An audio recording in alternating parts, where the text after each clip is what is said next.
All right, can everybody hear us now? Is the audio issues resolved? Yep, we are good to go. All right, sorry about that, everybody. We had some technical issues there. Welcome back to the Babylon Smite League. I'm your host, MadJag10. Thank you all for joining me, and I've got Airborne in the chair 2 over here. Thank you for joining. Appreciate you having me. And then we've got Yami on the production sticks, keeping all the views and audios good to go. So shout out to him for being able to identify that and get everything good to go as we're finishing up these P's and B's. But man, they're kind of going through this a little fast, huh? Uh, Kali, Ares, Tsukiyomi, Hunbat, Soul, and Ganesh gone as we say welcome to the game. And then a chalk first overall pick over to this crew team. Pretty standard bands, I Get to think. the I like quite a few of these. chaka! Tsukiyomi's been doing a lot of damage lately, so I'm glad to see that band come through. And we've got a Sun Wukong for the far out side here. So looks like jungler, or not jungler, solo laners coming up immediately right off the bat. Yeah, got to cast a game earlier this season with this crew team. Chalk kind of a staple for them, but I mean, let's be honest, Chalk kind of a staple for everyone Another that plays performance solo lane. already. I So guess not a they very big can't get surprise enough of there. me. Sun Wukong obviously has some really good stats right now, and it's because the god's really good right now. And then follow that up with an Apollo, gets you a little team fight, gets you a whole lot of global pressure, and gets you a whole lot of split push potential. So just three really good picks coming out right now, but there's still quite a few gods here that are make or break a game good. Jingwei, not the one that This came is to gonna be mind, but fun. why not? Jingwei, very safe character, so it seems like the carry for the crew gonna be playing a bit further back, playing a bit defensive, and waiting for that lead game, Greetings, friend. which is gonna be interesting comparing that to the global pressure that Apollo is going to be able to put out. Yeah, I mean, Jingwei, obviously a god that gets back to lane very fast with her passive being able to fly out of the spawn like that. Not as valuable as we saw it in Smite 1 because of the teleporters to each lane. But I mean, like you said, Apollo gives you a whole lot of pressure. Jinwei, obviously a very good pick trading wise, and you do have that little buff of coming out of spawn, flying down lanes. Maybe not as globally oppressive as Apollo, but there's Who's ready definitely to still some quick party? rotations that you can do there. I Joined am the by a Kepri Shoguness of and then a Sorrow. Bacchus and Izanami on this far outside. So double carry for far out. What do you think of double carry? That seems like an interesting decision to me. I'll be honest. I've seen it work, and I've seen it really, really, really not work. I think that's probably everyone's opinion on double carry. I'm very interested to see where this Apollo is going. Like, are we just taking the mobility and the split push straight into jungle and just calling it a day? Or if this gonna be a more ability based Time to Apollo mid, or maybe even an burn. Izanami mid. Apollo Even obviously gods must not the heed the number scales one of mid laner fate. in the game, but I mean, dual ADC still has a whole lot of pressure. And then them grabbing a Nemesis at 8th pick is criminal. And then following that up with another dual ADC. Oh, never mind. They just turned the aspect off in this Agni. Yeah, I definitely like Agni, the pickup there. That burst damage coming out of mid lane is just really high right now. So hopefully see some people getting blown up. But the going back to the double carry, with that extra mobility of the Apollo, I really hope to see that they get aggressive early and get some pressure on the Electric objectives. Because the double carry, justice! they should be able to burn down objectives really early and really fast. All right, so the Zeus just threw everything we said for a loop. It's all wrong. Apollo is going to go into that jungle. I'm assuming. Well, I can't say that. Veroxis is a known Zeus jungler for my team, and he puts absolutely ridiculous damage numbers on it. So I tried, trying not to have my second wrong prediction already in a 3-minute cast. But potentially 3 ADC style gods coming in for this far out squad. Yeah, that'd be crazy objective burn. looking for those Gold Furies, those Fire Giants, those towers. If that's the way that they end up going with this route, that's going to be very interesting, and the the other side is going to have to really figure out how to deal with that amount of objective pressure. Yeah, I mean, I'm not sure how much someone like Baba on this chalk is enjoying this idea right now with 3 ADCs staring down the gun at him. Uh, I wouldn't be enjoying it. I mean, even non-aspect chalk with some of the items, has a little bit more speed, a little bit tankier, some extra middies, all fun, all good. All right, never mind. F6, good game, and I don't remember and I can't see who surrendered. So now it's good job, game 1 to whoever didn't F6. It's like we might be having either some technical issues or potentially a banned skin that got used.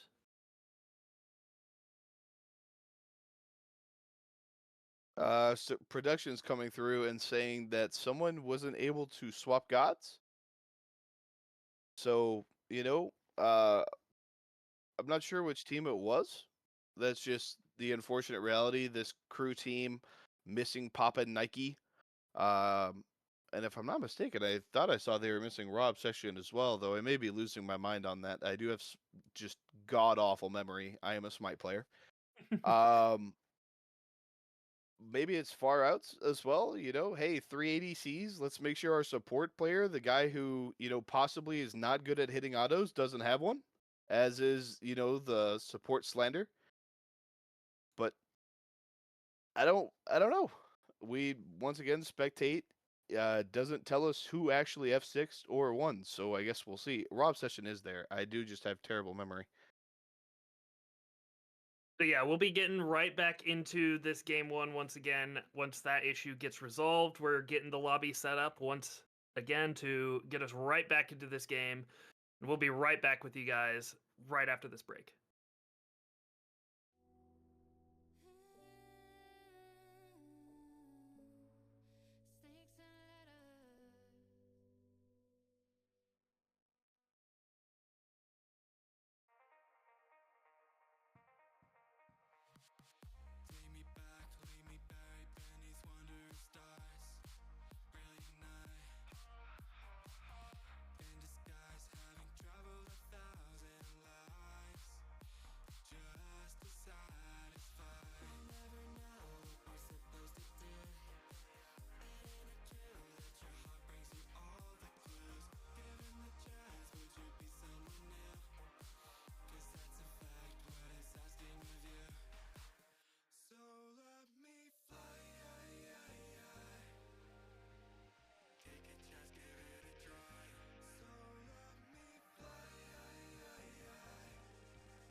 Welcome back, fans of the Babylon Smite League. We are back in the game after that quick reset, trying to get people on the right characters.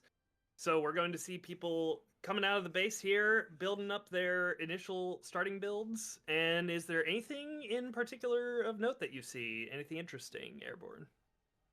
Uh, we talked about it in yesterday's cast, or not us in particular, but the other casters talked about it in yesterday's cast. One of the teams had 4 shells, and they specifically said that shell stocks are stonks, I think was the exact words.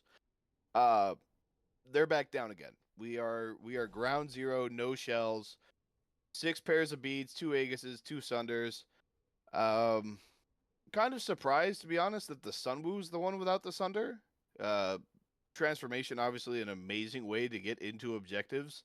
Alt out for safety. I mean, he's got to have one of the safest Sunder Steel potentials on that team, if not in the game in general. But both supports choosing to go Sunder, and I both solos going beats. A lot of sparring here in this mid lane, a lot of poking between Sypha and Kaiba Boy there.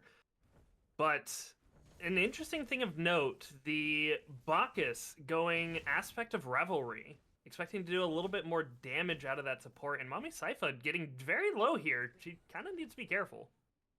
Yeah, Agni's got a very strong level 2 with the damage stun combo on their abilities. And Zeus has a very strong level 2 as well, but Zeus also just has a very strong level 1. Not sure if they want to take that trade. Going to start this lane, popping all of their pots already, just as the minions clash, is not a very good way to start into a Zeus with Chain Lightning. Yeah, that could make it very scary for these mid laners when the junglers start to show up here. Now that they don't have any of that sustain from those pots, it's gonna make things a little bit riskier. Might make things very exciting in the mid lane to start this game. So maybe a very early first blood if these players aren't very careful. And Kaiba Boy getting very aggressive on Mame Saifa immediately, but missing most of those autos. So Mame Saifa's feeling all right there. Yeah, Kaiba tried to do exactly what you said, get super aggressive very early on. Honestly, if he hits the Chain Lightning, or if they hit the Chain Lightning, probably does exactly what you say. Actually a little surprised with his aggression, knowing that the jungle matchup right now is his Apollo jungle into their Nemesis. I'm not sure how confident you are about your early game pressure with that matchup being the case, but they are just going to pull the neutral buff right in front of them. Mami Sypha already having to back up a little bit and buy some time after that Zeus aggression, and then just, solo numbers, doing solo number things over there in the right lane. Everyone clicking abilities, knowing having any kill potential whatsoever. Mikey Boy was hovering over there looking for an opportunity to steal, but didn't really have an opportunity. Apollo keeping that Nemesis zoned out there while Kaiba Boy had the free clear. Mami Saifa having to back off kind of made it so that the crew didn't have any opportunity to go for that, but Mikey Boy is going to steal some of the opposing jungler's farm on that invade there. Yeah, also most importantly too, getting Apollo's beads this early in the game. Nemesis not exactly a massive abuser of people without beads, but at the end of the day, taking a safety relic off of a ADC jungle this early, going to have to be a lot more careful at this point. An Agni combo, maybe a Kepri pluck, but as we're talking about that, Mami Sypha going to get stunned by this Zeus and taken down for the first blood, and now both jugglers circling over on the duo side. So maybe some more action, but Rob Session and BC already backpedaling. That Apollo coming across their ward. It looks like Nemesis going to do the same once they saw the Apollo back, so maybe I spoke too soon. Yep, definitely that early aggression options from Zeus there, just like you were talking about those early levels, the stun off of that chain lightning and that all that damage. It's very hard to survive that if you are too low, and Sypha getting punished for a little bit of their aggression there. Yeah, honestly, kind of surprised that it took that long. Sypha not backing after all of their pots were burned 3 minutes ago. We talked about the Zeus Chain Lightning poking you down, not having the pots to sustain that. Kind of surprised that didn't happen earlier. But it ends up happening anyway, and Kaiba does get the first blood. So I guess if you're Kaiba, you really don't care when it happens, as long as it happens. First blood is first blood, whether it's 30 seconds in the game or 3 minutes or 10 minutes into the game. And far out, keeping up the pressure in duo lane over here. the crew not having much space to work with. Not that surprising, given that they have an Izanami and a Bacchus against the Khepri and the Jingwei. Very much giving up the pressure here in the early game, playing it safe, making sure they don't die. But it looks like the crew did not get the steal, unfortunately. They had an opportunity to, as they try and make something of it here. Nemesis is in the area, but is deciding to go to mid lane instead. So Yeah, potentially on opportunities elsewhere. yeah, a little surprising, especially from a Nemesis themselves, a very aggressive pick early on in the game, especially into an Apollo. You know you have the early game aggro over your jungling matchup. So a little surprised that they're not at that purple, especially with how that lane's gone so far. A whole lot of sitting under tower for crew, and a whole lot of being at tower line for far out. Definitely, you should have known that that was being invaded. Maybe it was calm that they were going to go elsewhere with it, but I mean that should have been as obvious as possible with a Bacchus and Izanami at tower line that they were going to look for invades. Yeah, and that invade's super free for them there as some pressure trying to get played here. Khepri does get the grab on Orion. They are going to jump in and pop that ultimate onto Rob Session. Very low. Take damage. Is he going to stay alive? Barely stays alive. Randy over there, or Beastie McGrizzle over there, trying to hold the line there. Handles it very well. Mommy Sypha getting aggressed on by Kaiba Boy. That ultimate coming out from Kaiba Boy as well, but not enough damage there to get the kill either. Yeah, 2 times back to back, we see Far Out burn these ults and get really close on these kills, just missing. I mean, an additional Zeus ult tick to get the stun, maybe an auto to finish.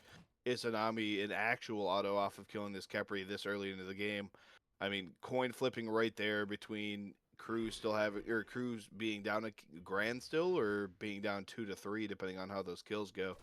But I mean, Crew getting a little bit of help and maybe some luck in both of those guys surviving. So Sypha able to go back to lanes, not down any worse than they were beforehand. Still level 7 to level 7, and Khepri back in lane now.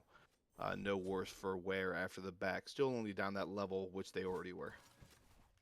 Far Out playing this early game aggression with the Izanami, Box, and Zeus very well. Making these opportunities, getting a lot of this farm from the other side of the map, getting an early lead. So making good, effective use of these early game picks. But the crew is also handling it very well as well. They've only lost one person so far. Playing it safe, playing it back, not losing too many people, and just picking up what farm they can and looking for that late game.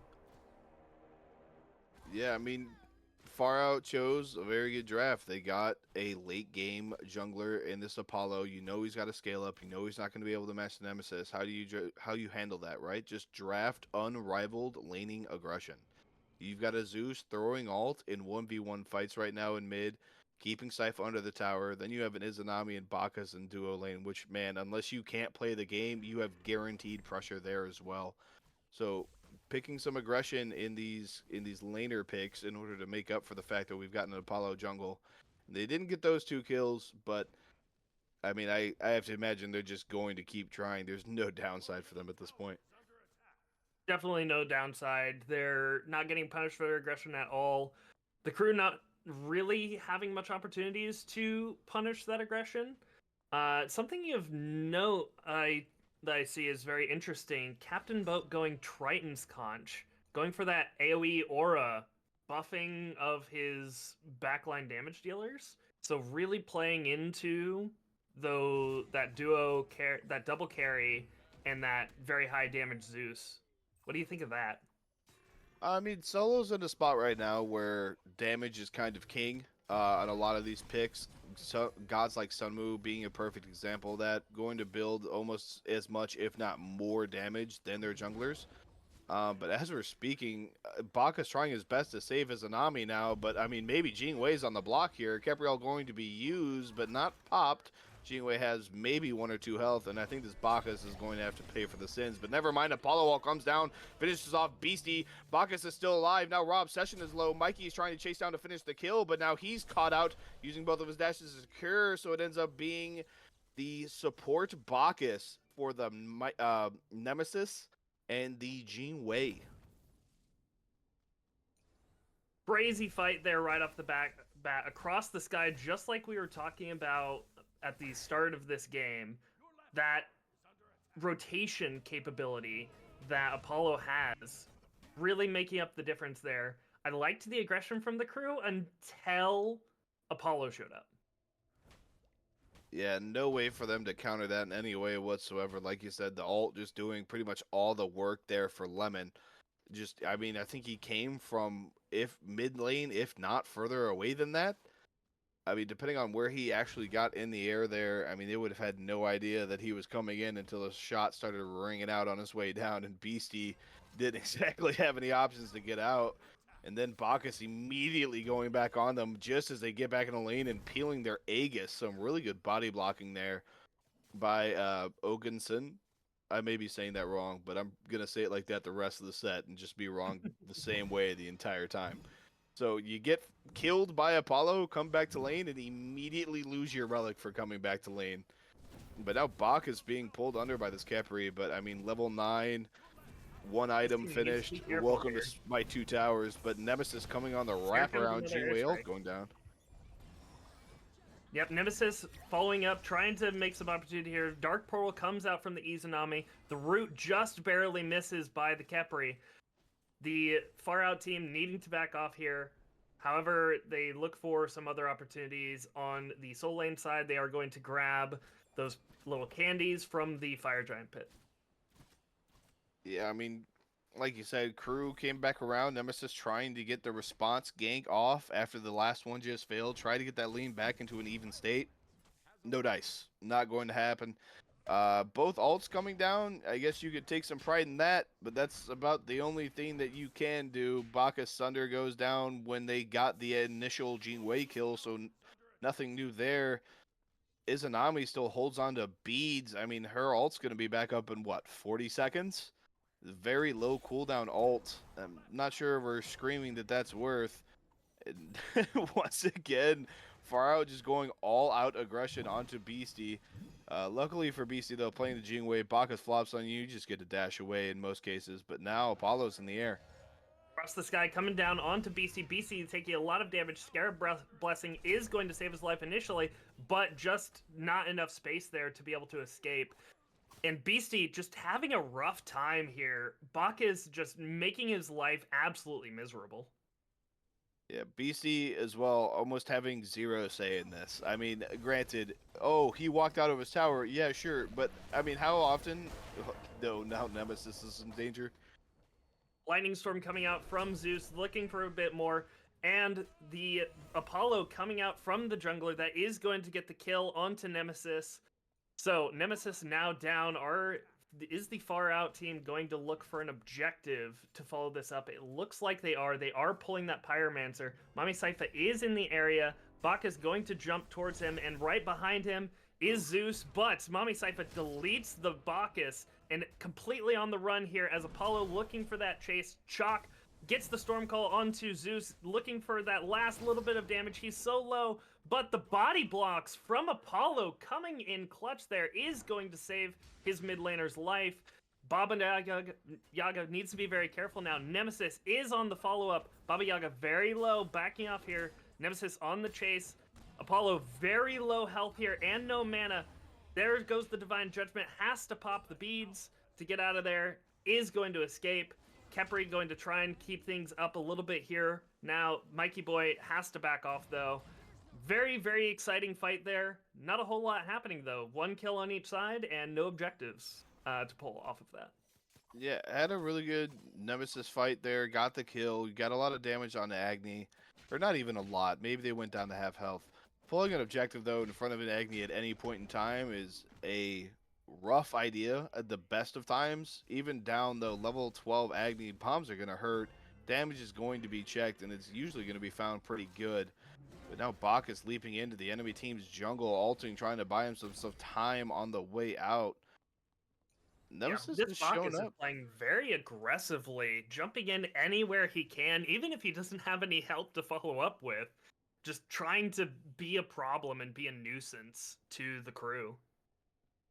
And I'll be honest, I really don't hate the idea. The last 3 or 4 times now that he's done it has resulted in the enemy team being killed. Yeah, he's 1 and 2, but I mean, do we care about slash lines on our support? Not really. His ADC's up 3 levels. His jungler's up 3 levels. Those are the two guys he's fighting around. So if you have to trade his life for another 3 level lead on a different role, why not? And this team posturing around this Gold Fury now, they do have triple ADC on this. So it's really hard to hate their pull chances, and they are going to start it. Yeah, this Gold Fury getting burned very quickly. The Sunder is up for both teams. Rob Session is going to be looking for the Sunder steal. Mami Saifa does jump in. Dark Portal and the Lightning Storm coming out immediately, killing both the mid laner and the support. The Chaos team far out is going to get that Gold Fury, so they are going to secure that. Mikey Boy on the run as there are 4 people chasing him. Storm Call coming out from the chalk onto Kaiba Boy. Kaiba Boy is going to fall. Ogenson is very low here as well. They are going to get Ogenson as well, but Beastie left behind in the back line as he is going to fall as well. Orion, complete bloodbath here after this Gold Fury fight. And Baba Yaga now on to the escape. And that looks like it is going to be it. 3 kills to 4, and the Gold Fury successful for Far Out. I mean, 1 Gold Fury to 0, that sucks. They don't get a trade-off objective on it or anything like that. I mean, gold is gold. Doesn't really matter how you can get it. And Gold Fury is a pretty good source of it. So kind of hard to argue with the 1 to 0 logic. But with the way this game has gone for Crew, getting a 3 for 4 there, even if it is a quote-unquote losing fight, even if they quote-unquote lost the objective, that is the best fight they've had numbers-wise.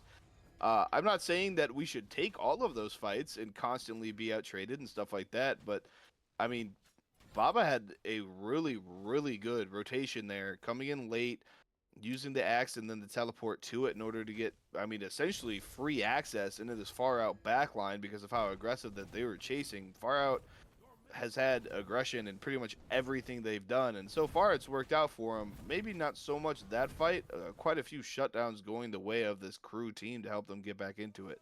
But I mean, at the end of the day, it's a 5K lead at 16 minutes. Well, a 5K lead, maybe even 5.5 at 16 minutes. Yeah, the Far Out definitely holding the lead here and making good use of that as they postured to take a Pyromancer there, but backed off of it as Rob Session stepped up a little bit far. Beastie McGriddle completely poked out here in the left lane. You need to be very careful, Beastie. That Orion can just delete you if you're not too careful. But big fight going down in the mid lane. There's a lot of damage coming out. Kaiba Boy does fall to the Nemesis. Scarab Blessing is going to keep Nemesis alive as Nemesis goes on the run. And in the soul lane, Chalk getting the kill onto Sun Wukong as well. Good fight there for the Crew, losing just their mid laner and getting the opposing mid and the soul lane. As despite those 2 losses, Far Out is still going to pull the Pyromancer. Rob Session does walk up to try and look for something, but going to get completely poked out as Far Out drops all damage. They do successfully get that Pyromancer. Baba Yaga was in the area, but just slightly too late to be able to create anything of it. And 2 kills to 1, but a Pyromancer going in the favor of the 2-death team. Yeah, I mean, I'm not sure if Sun Wukong's ult was up when they died. I know it was up very shortly afterward. Maybe it was up when they died. And oh my god, the numbers on that Bacchus right there. I think that was the wake up call that damage check is starting to be a whole lot more damage than check. Hopefully they start to reciprocate and respect that. But nobody ends up actually dying. So I mean, I guess you can't harm it or you can't put too much stock into it if you don't die. But that was close. Not sure if we want to do that anymore. Ogenson definitely going to have to start being a little bit more careful based on that damage. The tower shot did help a little bit there, but if that's what you're going to start to see, you may start to get punished a little bit harder for that aggression that he's been so comfortable with for the first 15 minutes of this game. Yeah, and I mean, just the general state of this game right now, the lead in gold is getting bigger, but the 2 roles that are still sticking together, or I mean, I should say sticking close to their opponent, this Nemesis, which compared to how that early game went to Apollo, really surprised that that's only a 1 level lead. That Apollo had a dream start. I think he had every single last hit in the first 10 minutes for his team. So really surprised he's only got a level lead there. Maybe it's a farm thing, maybe it's not. I don't know. Uh, ADC 4 level gap, highest level in the game is Anami at 17. But Baba doing his own respectful thing in solo, getting a few solo kills, getting his own lead, maybe a half level at this point, off of some good rotations, getting the double there in the last gold. Far out, or excuse me, Crew not contesting this one, however, just deciding to give that one away. Yeah, they didn't really have anybody in range other than Rob Session to try and pressure that steal. And with 4 people and double carry there, if he tried, he probably would have died. So wasn't really worth it. But Far Out really showing that potential with the double carry play on the draft picks here and using that to really pressure these objectives. They've now gotten 3 objectives. Crew has not been able to get any, as Ogenson playing very aggressive here onto BC McGrizzle. BC losing BC a will lot die of health here, not even trying. There goes the Yeah, intoxicate from Ogenson. Wasn't really even fighting back, just kind of trying to clear wave while getting punched in the face with a big ol' ham, I think, is what that skin is carrying from Bacchus.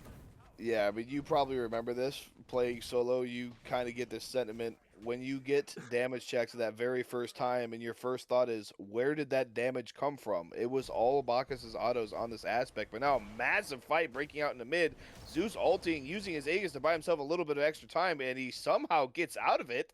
And now Nemesis running for her life in the jungle, while Bacchus shows back up in mid and re-engages there. Baba trying to ult to disconnect himself, buy his team a little bit of time. Someone going to beat him, but Apollo's dashing after him. Maybe he gets his axe and TP over the wall, but I mean, Far Out's waiting there as well, already under the tier 2 tower. Bacchus getting a triple stun off of his burp. This entire Crew team is half health and ulting, trying to get out of there, but Sunwoo going on the dive, finishing up the Nemesis, chasing even further beyond this tier 2 at the 21-minute mark, and now we've got a bird exposed and the entire Crew team backing, trying to stay alive, and a full health Izanami. Never mind going to walk away into the jungle. Pyromancer probably being the call, I'd imagine, as the entire team turns and goes for it. I mean, so far, this shot calling by Far Out has been an absolute difference maker.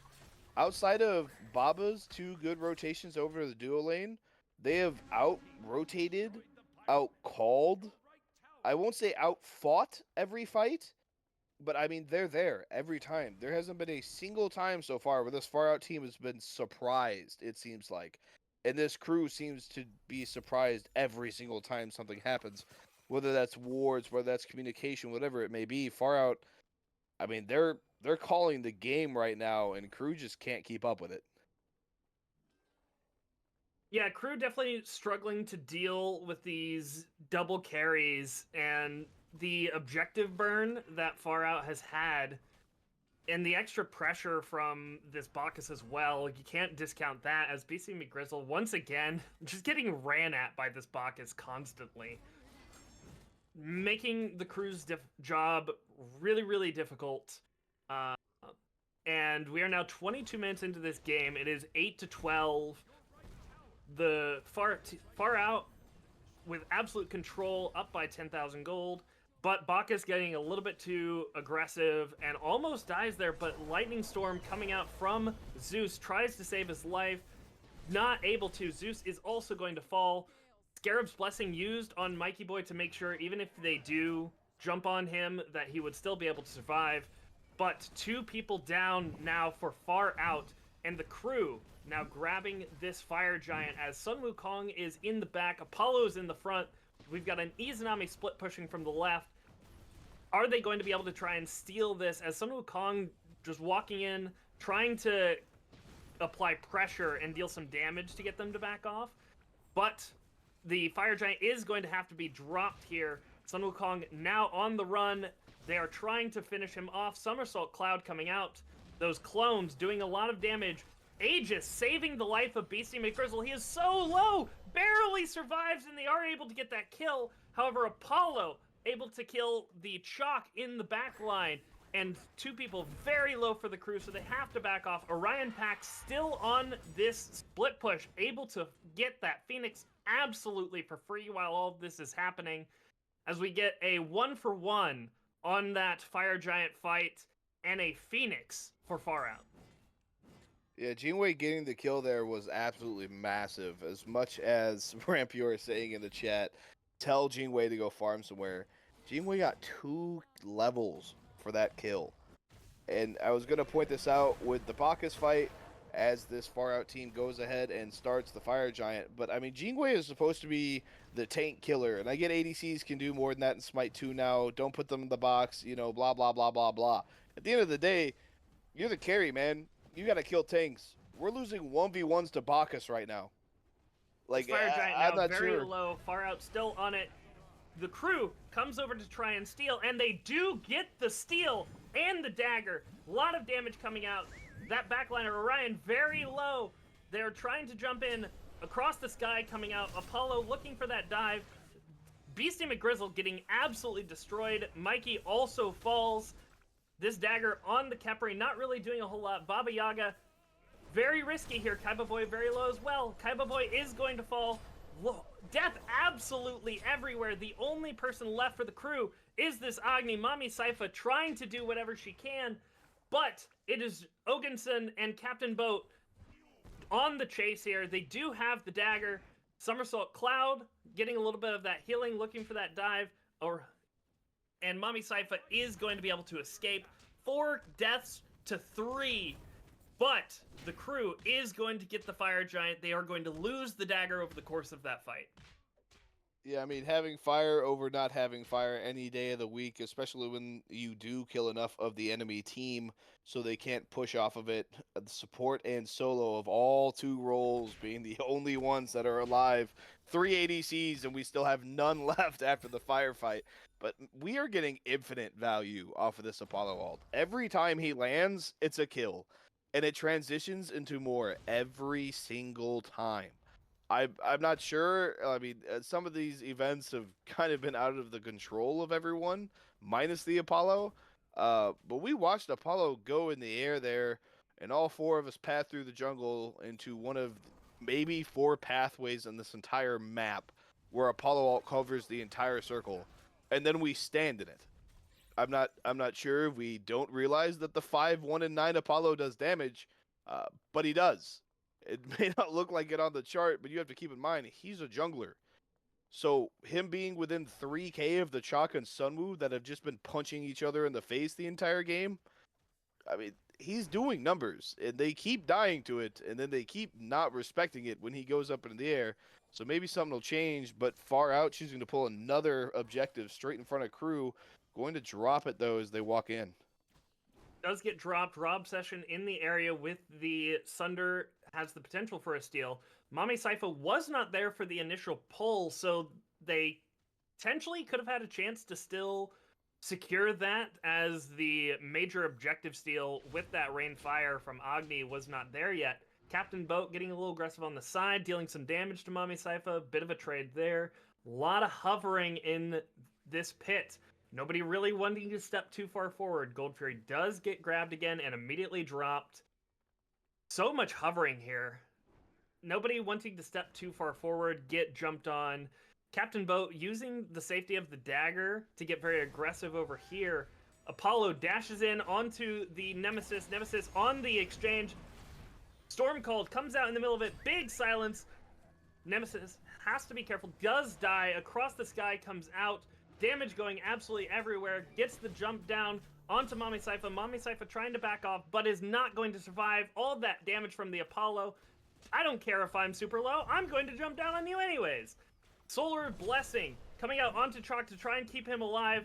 Chalk does get the Solar Blessing pop while he kills Orion Pax. More fighting here. Jingwei getting that damage out. Kaiba Boy on the run from Baba Yaga. Apollo does fall to the Jingwei. Kaiba Boy, the only one left for Far Out. The crew slightly on the chase, but doesn't go completely. Kaiba Boy still hovering, looking for an opportunity. He hasn't decided to back off yet. He's still just sitting there on the side. What does he think he's going to do with that much health? If Beastie McGrizzle is aware of him, he will have to be very careful, but decides better of it. Finally decides to get that back as the crew going to grab this Gold Fury, and they are probably going to get it for free. The dagger still available now, as nobody's used it, and it just keeps getting picked up by new people. Yeah, we just watched the 4th and 5th person grabbing dagger and then dying with it without popping. At this point, man, pop it so it stops going to the enemy team, because eventually someone will learn how to do that mechanic and absolutely ruin a team fight for us. Now, did Chalk have a whole lot of say in popping that dagger? Absolutely not. But he was the 5th person to have it and not pop it, so he doesn't really get any like slack cut for him there. And Zeus sitting on the other side of that wall, just waiting. I'm not gonna lie to you, man. Like, if I'm Zeus and I just eviscerated Chuck like that, my ego's through the roof. I don't know why he's hiding on the other side of the wall. I mean, he probably dies if he doesn't, but like, you just slaughtered a quarter health Zeus. Are we really worried about a 5th health Kepri or a 5th health Jingwei? Anything at that point is just a one shot based on the damage to that Chalk. Cannot agree more. This Zeus putting out a lot of damage, and that extra movement speed that he gets off his 2 really making him hard to pin down for this crew team, as there is a lot of sparring over here near the Pyromancer and Fire Giant pit. Mami Saifa missing that stun onto Kaiba Boy, but a lot of damage coming out. Apollo is there on the follow-up. Mami Saifa getting completely destroyed. Across the sky coming out. He's going to look for this jump onto somebody. Completely whiffs it, unfortunately. But Far Out is on the chase. Lightning Storm comes out. The Aegis has to get popped by Beastie to be careful there. Continuing to fall back. A lot of damage coming out. Apollo dashes onto the Kepri. Kepri, super tanky. Amanita Charmed looking for that little bit of healing. Summerstar Cloud. Beastie McGrizzle has to be careful. He completely goes down. Rob Session falls as well. There's only a couple people left for the crew. Far Out has the complete potential here to just push here. Dark Portal looks for the kill, doesn't quite get it, but Kaiba Boy does get the cleanup. They are going to push down this Phoenix. Are they going to go for the Titan? They are pushing in, but without this Bacchus now, as the Phoenix did get that final kill, deciding better of it, going for this left side Phoenix instead. They are going to secure that as well. 2 Phoenixes down for the crew. They need to be very careful here until these Phoenixes come back up. Every time this fight starts, something happens, and then Apollo comes in and then just W keys. He's dashing around corners that he has no vision on. He's landing onto people that, yeah, he can see you from the sky, but there's no way that what he sees from the sky makes him think that this is a good idea. This is the 4th or 5th fight now where it starts, and my first thought in my head every time is, man, Apollo's going to get punished for that one. But he's not. He's not being punished at all. This entire Far Out team is holding the W key so hard that the caps lock is breaking. And they're still somehow winning fights. They're still somehow getting objectives. They just got 2 Phoenixes off of a fight for Pyro. Pyro's still up. Fire's still up. And yeah, Crew's respawned. They're on their way. But with the way that these fights have been going, do we care? You know, there's one good thing that I can say about that fight. The dagger finally got used. I'll be honest with you. I don't know if it did. I think it might have just despawned because the second fire spawned, right? I don't even think they popped it. I believe the dagger stays. It has a timer on it whenever you pick it up, but the timer resets whenever you die and a new person picks it up. Okay. I don't think it despawns when a new fire comes back. Yep, chat says they used it in the Gold Fury. Maybe we did see the Kepri was tanking at super low health. So on the 6th person, we got a successful dagger pop. I'm 100% sure that it didn't factor into them pulling fire, or it didn't factor into them pulling pyro. But in my own little rat brain, I'm going to assume that they only pulled pyro because they know they won't pop fire dagger anyway. I know that's not the case, but it makes me feel better if I pretend that it is. Far Out is pulling this Fire Giant. Fire Giant already at half health. That double carry with the Zeus putting so much damage out on this Fire Giant. Rob Session is in the area with the dagger, could look for the steal, as Far Out completely drops it, focusing elsewhere. Lightning Storm and Dark Portal goes out in the middle of that fight. Mommy Sypha has to be very careful.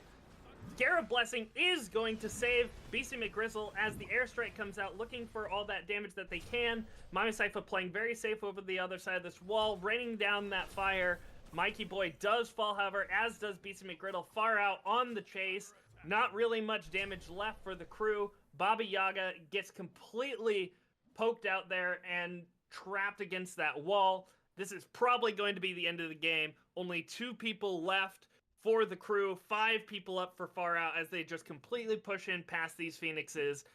Look for this fight onto the Titan. Titan only at 7,000 health. Mommy Sypha and Rob Session are going to try and save it, but no dice whatsoever. All that damage from that double carry and that Zeus just completely melts the Titan. Before we load out of this game, look at the damage chart real quick.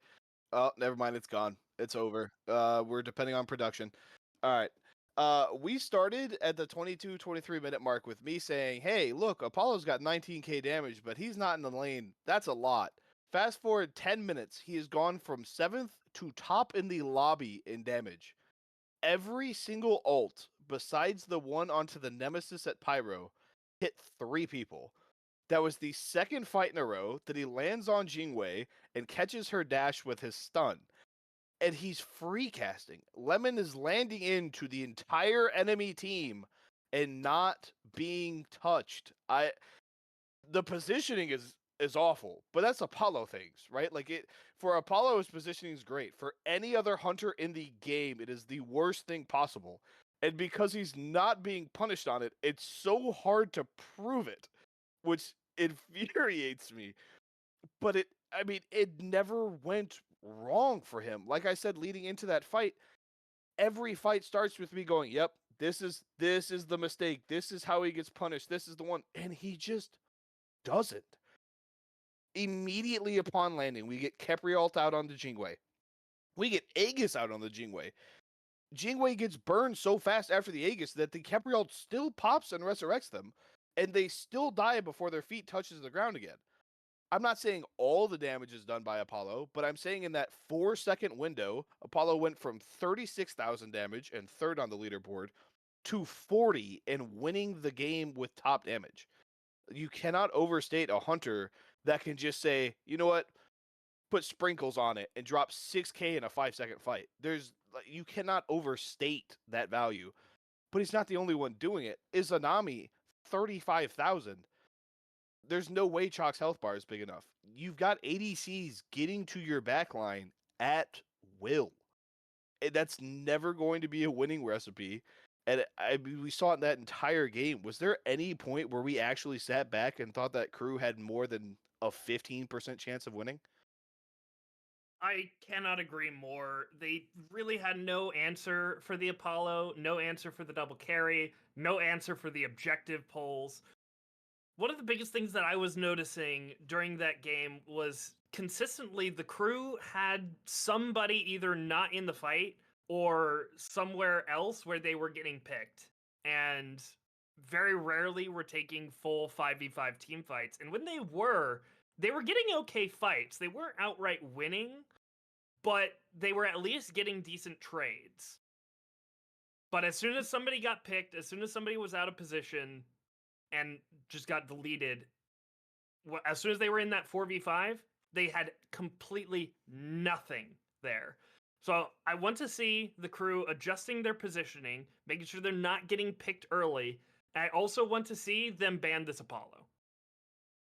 I mean, when you see numbers like that, you see fights like that, you see engagements Apollo did just about everything that his character could do well to a point where you should ban it.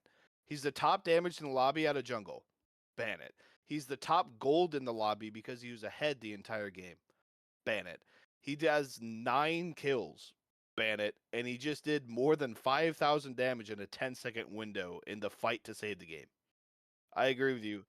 It needs to be banned. I'm not sure what we're rotating out for it, but when someone drops a performance like that in Apollo jungle, which keep in mind, Nemesis should have outpaced this Apollo, but with the way that things went in duo lane early, bad rotations followed up by amazing ones by this Apollo. I mean, Apollo started the game, what was it, 4-0-2, 4-0-3? You cannot dream up a better start for Apollo than that. He got every last hit for the first 10 minutes in the game, and he snowballed so hard. The only fight where I said that he was even remotely like, okay, I don't hate that if I'm crew, was the very first Gold Fury, and that was when he got shut down. There was not a single time after that where I was like, wow, that one's rough. Unless you want to count the Bacchus Zeus pick in mid, but then it ended up being a bad fire call that they ended up getting 4 kills off of. So even that's like, was it good? Did it encourage us to pull a fire where we got killed at? It was But that definitely an exciting game. Let's go ahead and go on a break here and get you guys back into game 2 as soon as possible.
We see the world in a cold light. It isn't much, but it's all we needed. It's all we needed. With everything in its right place. Don't push away, 'cause it's all we needed. To come through and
Welcome back to the Babylon Smite League. We just finished up game 1, and we are coming back, getting ready to start up game 2.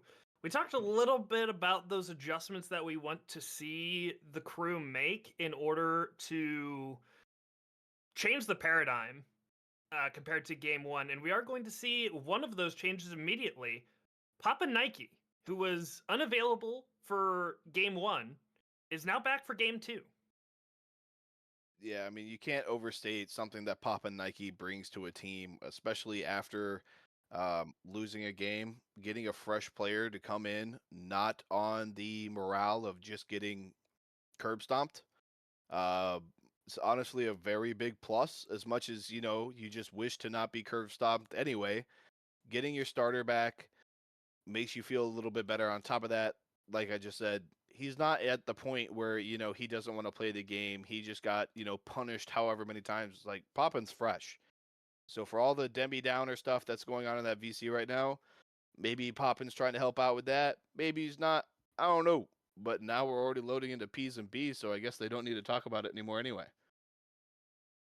Papa Nike, that's a player that I know and I'm very familiar with. That guy's a very good soul laner. So I'm assuming he's going to be stepping into that soul lane position. Nope. He's Oh, going he is bundle. not. He is the jungler for this. Yep. All right, fair enough. But either way, I'll take that L on that one. He's still a fantastic player. And the difference that he is going to make in that jungle role, especially when they lost so hard in the jungle in game one, that's going to make the defense even bigger. Yeah, I mean, we saw an early game pick out of this out of this Nemesis. Didn't go our way, but like we said early on, I mean, Apollo just got a golden start, man. I mean, Apollo is one or two last hits early game from not being able to do anything that he just did. So getting someone like Poppin, who we already know is a very aggressive player, loves picks like the Fenrir and punishing people in those 1v1 pick fights. I mean, stuff like that could be invaluable, if nothing else, maybe to just curb this jungle a little bit.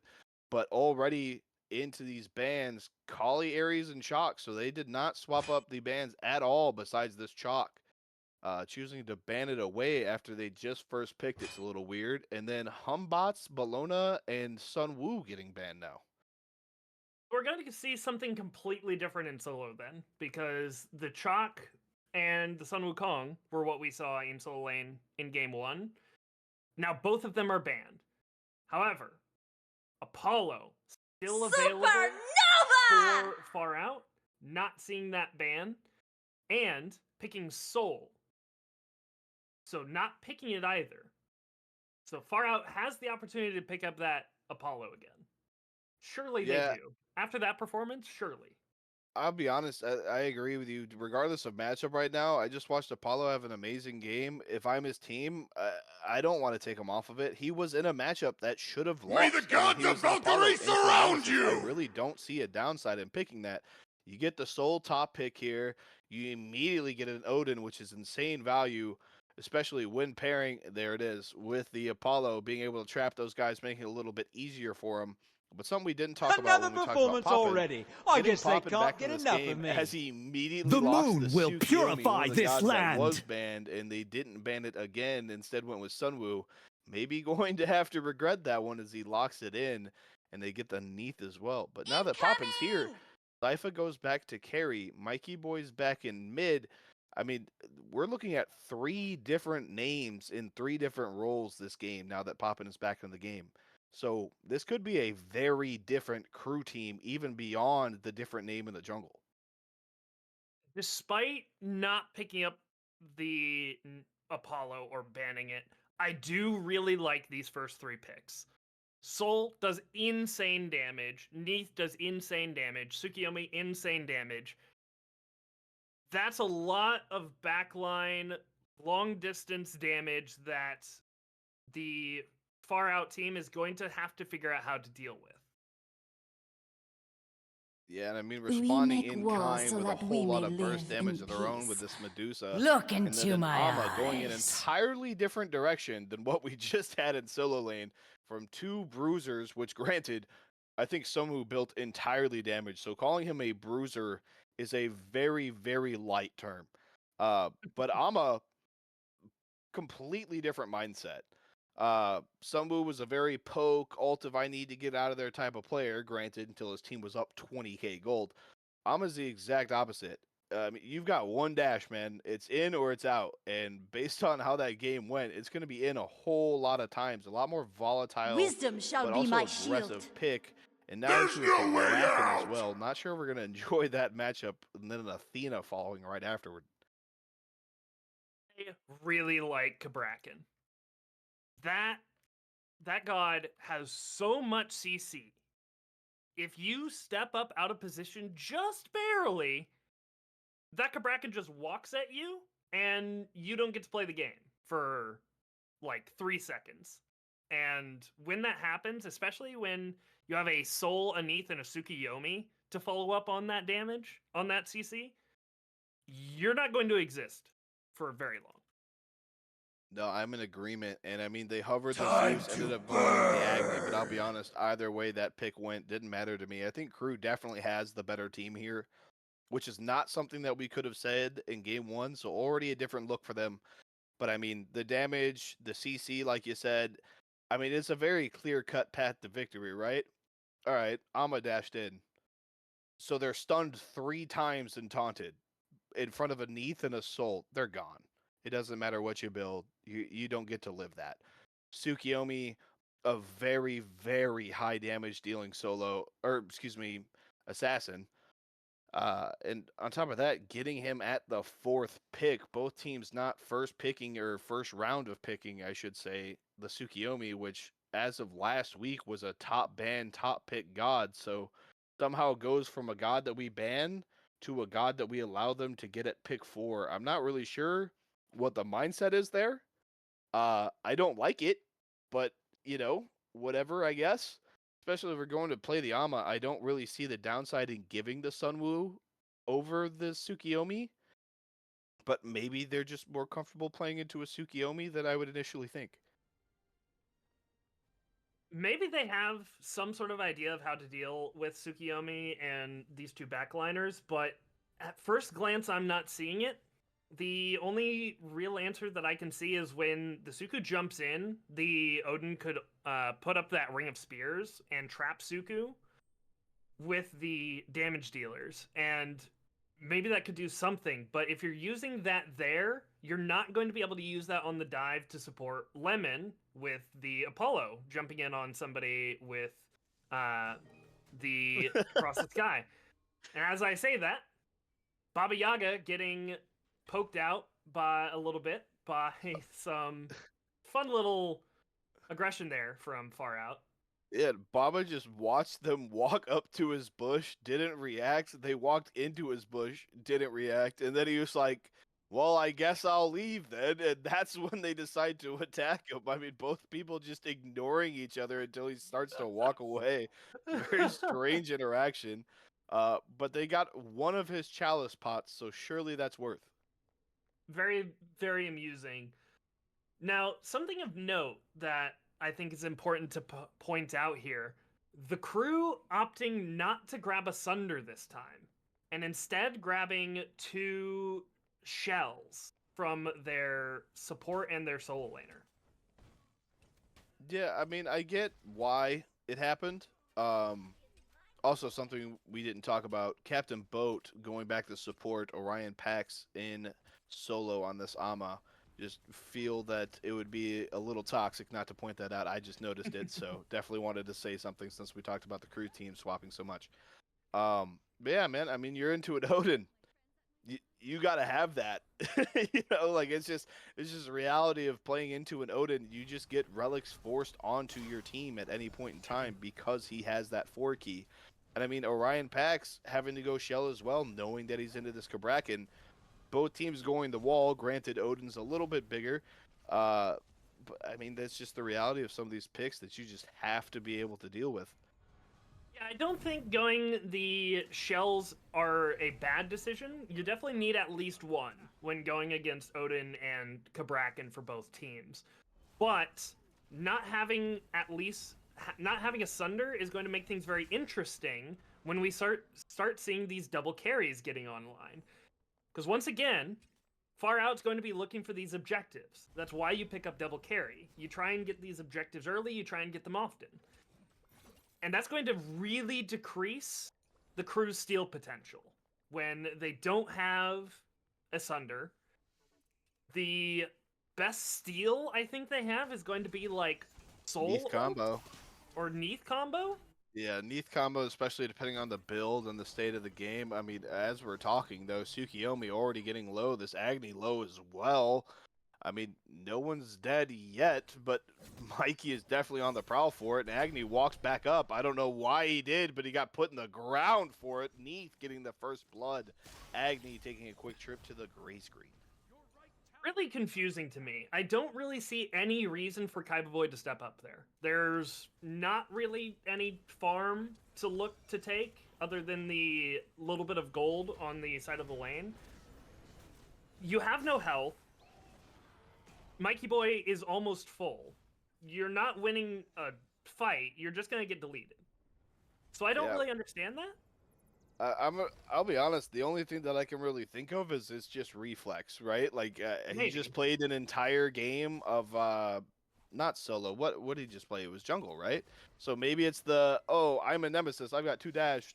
Not the case. You already dashed out as Agni, man. Like you're a minion. You have less health than a minion as you walk up to this Neath.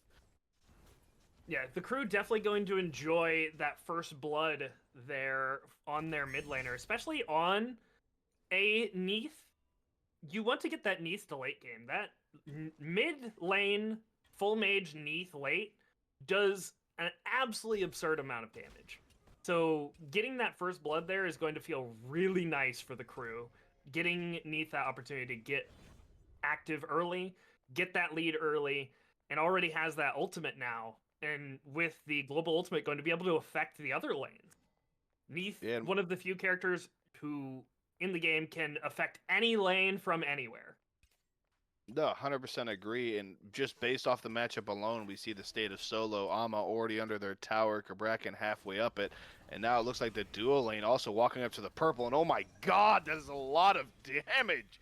Far Out's entire duo lane immediately going down to red HP, only being saved by the Odin like shield from getting a kill. Apollo going to ult in, get a little bit of return damage onto the soul, but I absolutely hate the idea that Medusa doesn't just back here. I can't stand it. It's because they've already backed and they don't have quick. They're greeting it because they don't have quick. Oh no. Soul has all that damage, and Orion very low here. Tsukiyomi is in the area, looks to get that kill, does get the kill. That little bit of extra damage from the Caltrops helps him get that, as the crew looking much stronger in this game too. Already 2 kills up compared to being, I think they were like 3 or 4 kills down at this point in game 1. Yeah, I mean, we were at the 10-minute mark and there was 10 kills, and I think maybe 2 of them had gone the way of crew. So like you said, already doubling our time to kill average so far. But I mean, if the first kill in mid lane was because of an Agni mistake, the kill in right lane was because of crew just playing it insanely well. Kabrakan, every time this Ama is walking up, is just throwing every single ability he has at her. So then when she goes to hide under tower, I mean, there's 2 specific gods that won't let you get away with that, and both of them happen to be on crew. I mean, the Neath does ult over there. Nike deciding that he wants to kill instead. You know, fair play, right? Like that's just the jungle tax, right? If I'm rotating over, I'm getting the last hit. That's just the rules.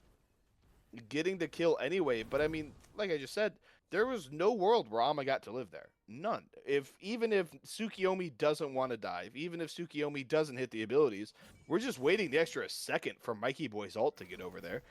I mean, it was just a well-played, constant poke battle with this Kabrakan because he knows he's got 2 characters that'll help him out and finish it. But now Odin and Medusa ulting, Tsukiyomi trading ult, going under the tower, but Apollo going to land on top of him and get the kill. Crew now on the back foot as Far Out starts to aggress a little bit, but this Medusa is awful low health. Odin gets the root, but it doesn't matter. The damage from this soul too high. And Apollo retreating back to this tower line. Medusa going to go ahead and back. I mean, that was just on different pages. But now Neath running at this Agni. Going to get away. So it ends up staying a 1-for-1 captain boat for Papa Nike. I mean, at the end of the day, if you're Far Out of support for jungle, I mean, you just have to pay that tax. Assuming that Agni stops walking up to a Neath and getting absolutely annihilated. Absolutely, I cannot agree more. Kaiba Boy playing aggressive here and taking a lot of damage because of it, but as a part of that fight, Lemon already showing why Apollo did so well in game one. That across the sky coming over, making the difference in that fight, getting the kill. Now, they stayed a little bit too long because Captain Boat does die there to all the damage that Mami Saifa has in this soul, but it's showing that Lemon still has the potential to create some really good situations for the crew. As we see Papa Nike looking for a little bit of a steal, it looks like he got the steal on the red buff there. Baba Yaga running over into this solo lane. Orion dashes forward, so he doesn't have a dash, and Rob Session is here. The ult coming out from the Amaterasu. Run for your life. But tries to get away, not quite far enough, does get the dash off cooldown and is able to dash back to that tower line. Mami Saifa has to be very careful here as the Petrify comes out from Medusa. Mami Saifa does turn around in time to not get stunned as the crew continues to play aggressive over here on the soul lane side. Orion Pax very low here. Taunt coming out from the Athena, but not quite enough damage from the Tsukiyomi yet. Kabrakan is here for the follow-up. Not Good quite peel. enough. Orion Pax barely gets out. Great peel from his support there. Yeah, and I mean, casters aren't supposed to assign blame and anything could be blah, blah, blah, blah. No, Kabrakan's not there, his teammate dies, and the enemy gets out. That's all there is to that. Kabrakan's there, Ama's dead, Papa Nike's alive. I don't know why he wasn't. Maybe he's shoving wave, maybe it's not communicated, I don't know. But that's the only reason that Papa Nike died, and that is the only reason that Ama got to live. I mean, even with them down a player, leaving it into 2v2, I mean, he still almost gets the kill. I mean, I think if Kabrakan is there even a half a second sooner, they at least get to trade it. But him being late enough to not get the kill and have Papa Nike die is miserable. We just talked about how the Tsukiyomi was off to a much better start. Yippee, now he's down 2 levels.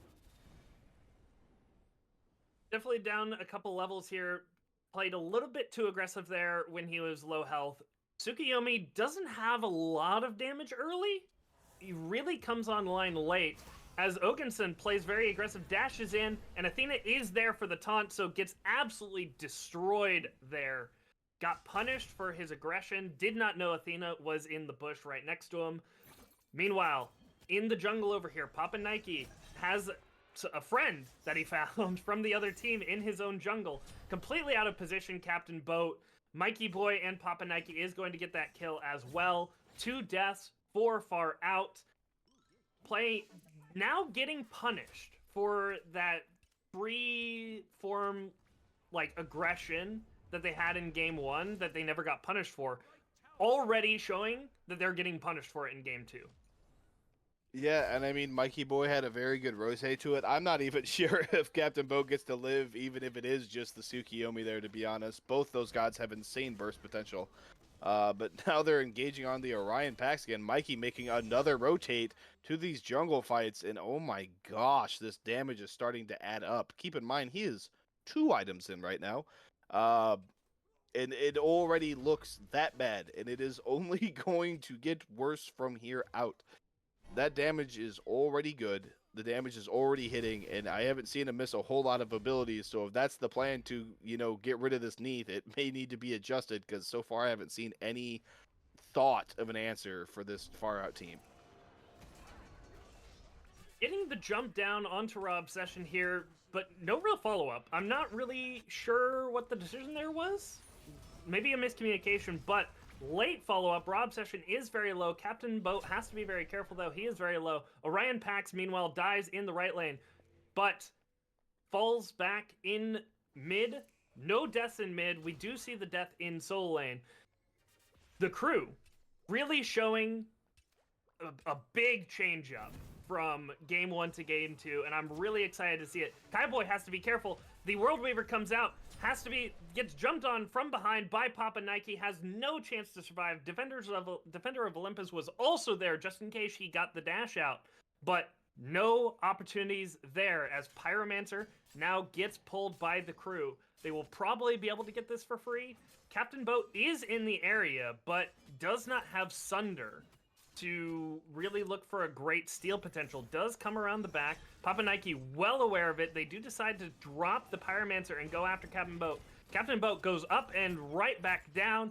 He has no escape now. Captain Boat definitely going to die here. Oh no! He had an opportunity to escape, but just did not take it at all.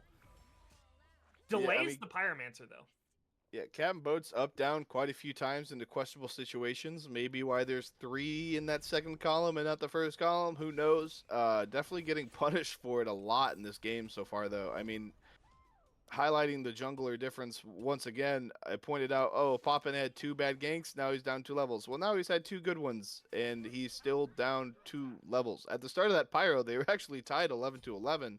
But because they spent so much time there, and the only thing they got for it was this Odin kill, which is already behind, it didn't really help him in the levels department. Now down a level once more, but all of his camps on the right side coming up. So maybe not that big of a deal. But, I mean, just a totally different, I want to say play style, I want to say mindset, I want to say a whole bunch of different words with Poppin on this super aggressive Tsukiyomi pick. I mean, we're 13 minutes in. He has, what, 7 ganks already? 8 ganks? He is Something everywhere. Crazy. He's 4-2, getting these kills, looking for these opportunities, really making an impact. As we see a small skirmish over here on the dual lane side, the dash in from Ogenson, very aggressive. What are you doing? That is a soul. Gets completely destroyed. I mean, I respect the hustle, right? Medusa was one of those gods that, man, you're not playing it right if you're not dashing in. But usually when we're dashing in, it's because we have an HP advantage, not a disadvantage. When we're missing autos and the soul isn't, getting in there feels really, really bad. And it looks really, really bad there. Soul using her Dissipate, Apollo in the air, going to land onto her, not doing any damage, stunning her while she's in her Dissipate, so still not doing any damage.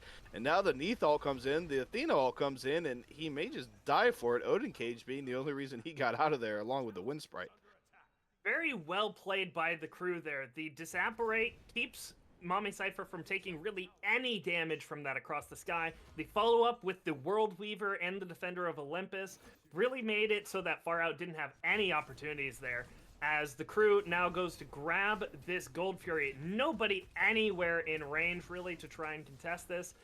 But the damage is a little bit slow, so Captain Boat does actually get able to walk up. He does have Sunder to look for the steal.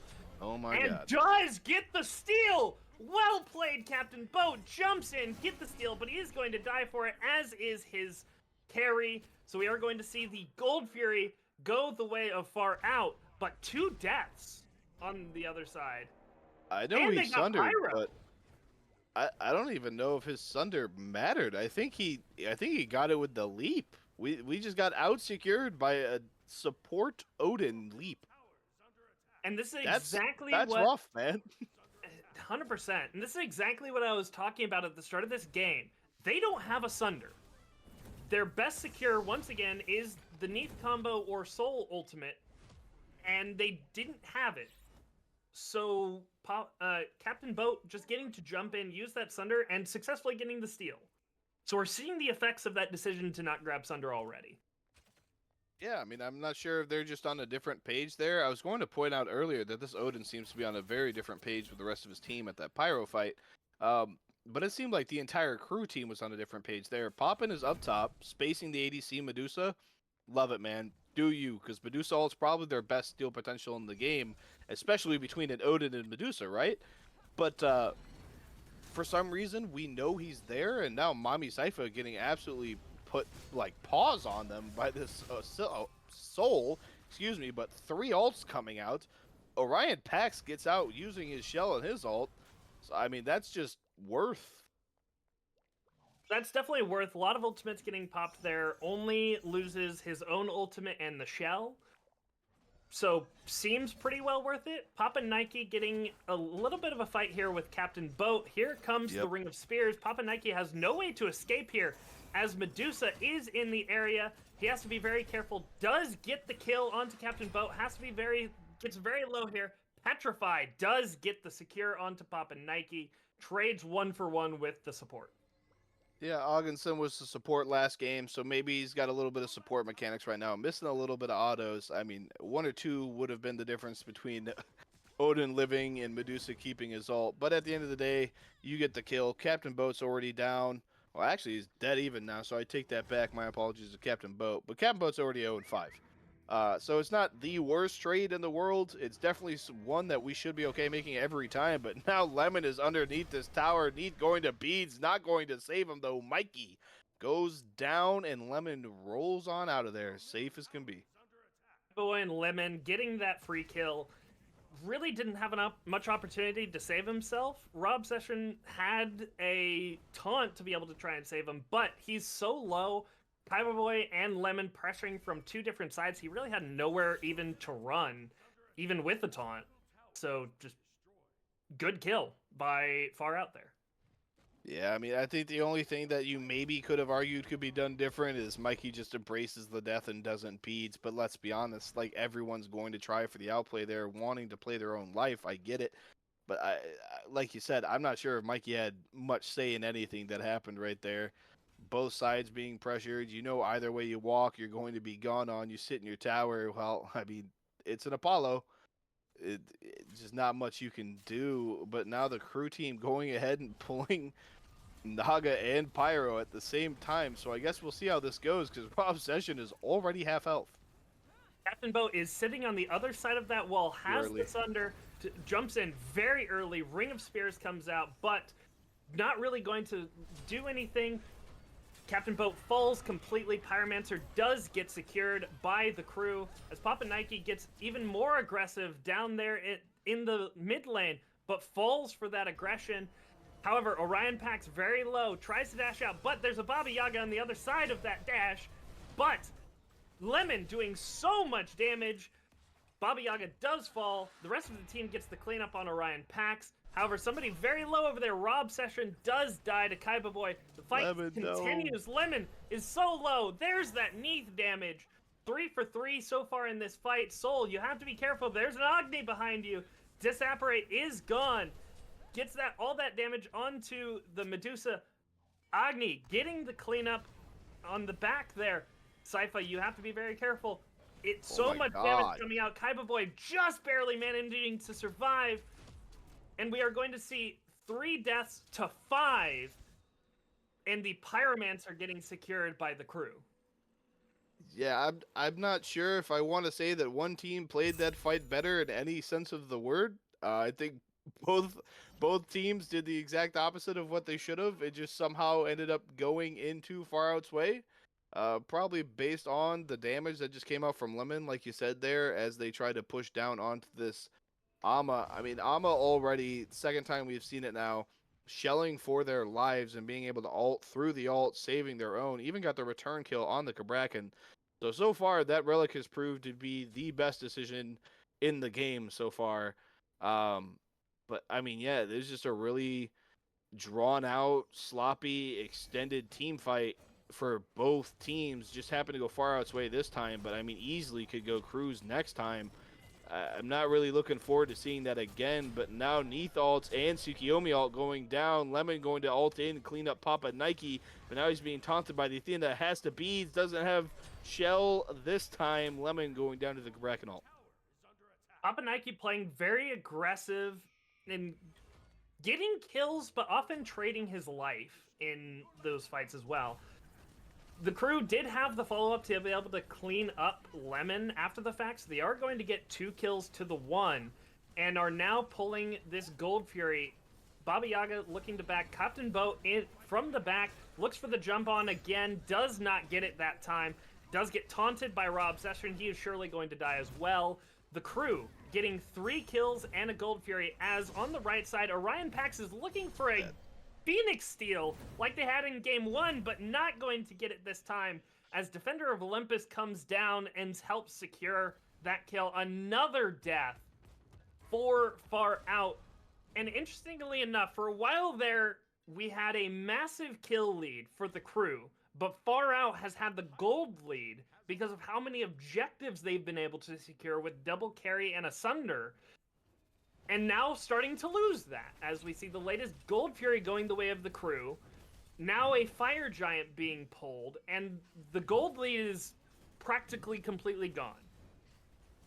Yeah, I mean, the only real discernible lead at this point, 2-level lead in jungle, 2-level lead in mid, but I mean, both players on both teams in those roles, respectfully, still doing a lot of damage. So does it really matter? I mean, they get Fire Giant here, tipping that even balance a little bit more in their favor, but I mean, everyone on the team of crew that's down right now is still out damaging their counterpart, I feel like, in a lot of these fights. So I'm not sure if we even put any stock into those level leads.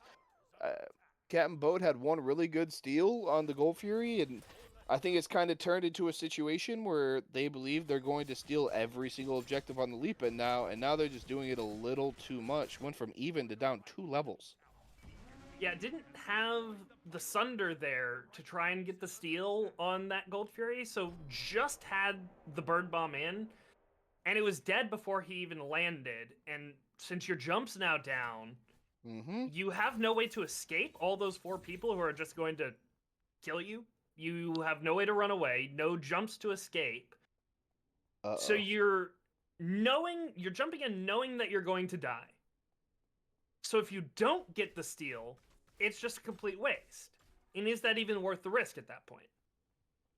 No, I agree with you. I'm not really sure that we're at the point where I'm saying that's even or even worth it. He walked out. It's Lemon 120 also health. almost gets that little sneaky Phoenix, uses the bomb to try and get it, but Baba Yaga was in the area to get him to back off, one auto short from securing that Phoenix. The crew needs to protect that Phoenix now from any sort of backdoor attempts, because one person could walk in, take a couple tower shots, and auto that thing. Yeah, and you see it on the map as you see it, the entire crew team rotating over to this right-hand side. I mean, it's as good a side as any to be on. You already have the tier 2 down in the duo lane, so you may as well tower sweep while you've got the Fire Giant. It's probably where you want to be regardless.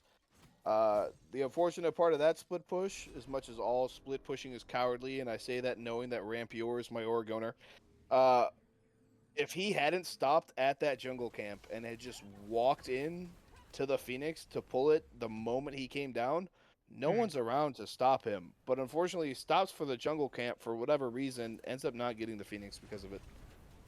The crew is going to push down this tower completely for free. Medusa on the split push in left lane as Papa Nike gets sent back to handle that.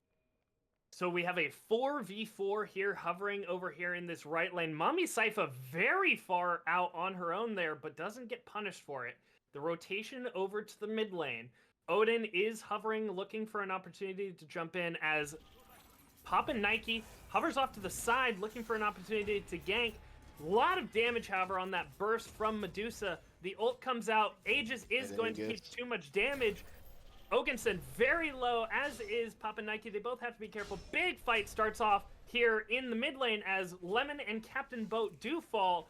Mikey Boy and Mami Saifa dealing so much damage. Kaiba Boy does have a lot of damage himself, though.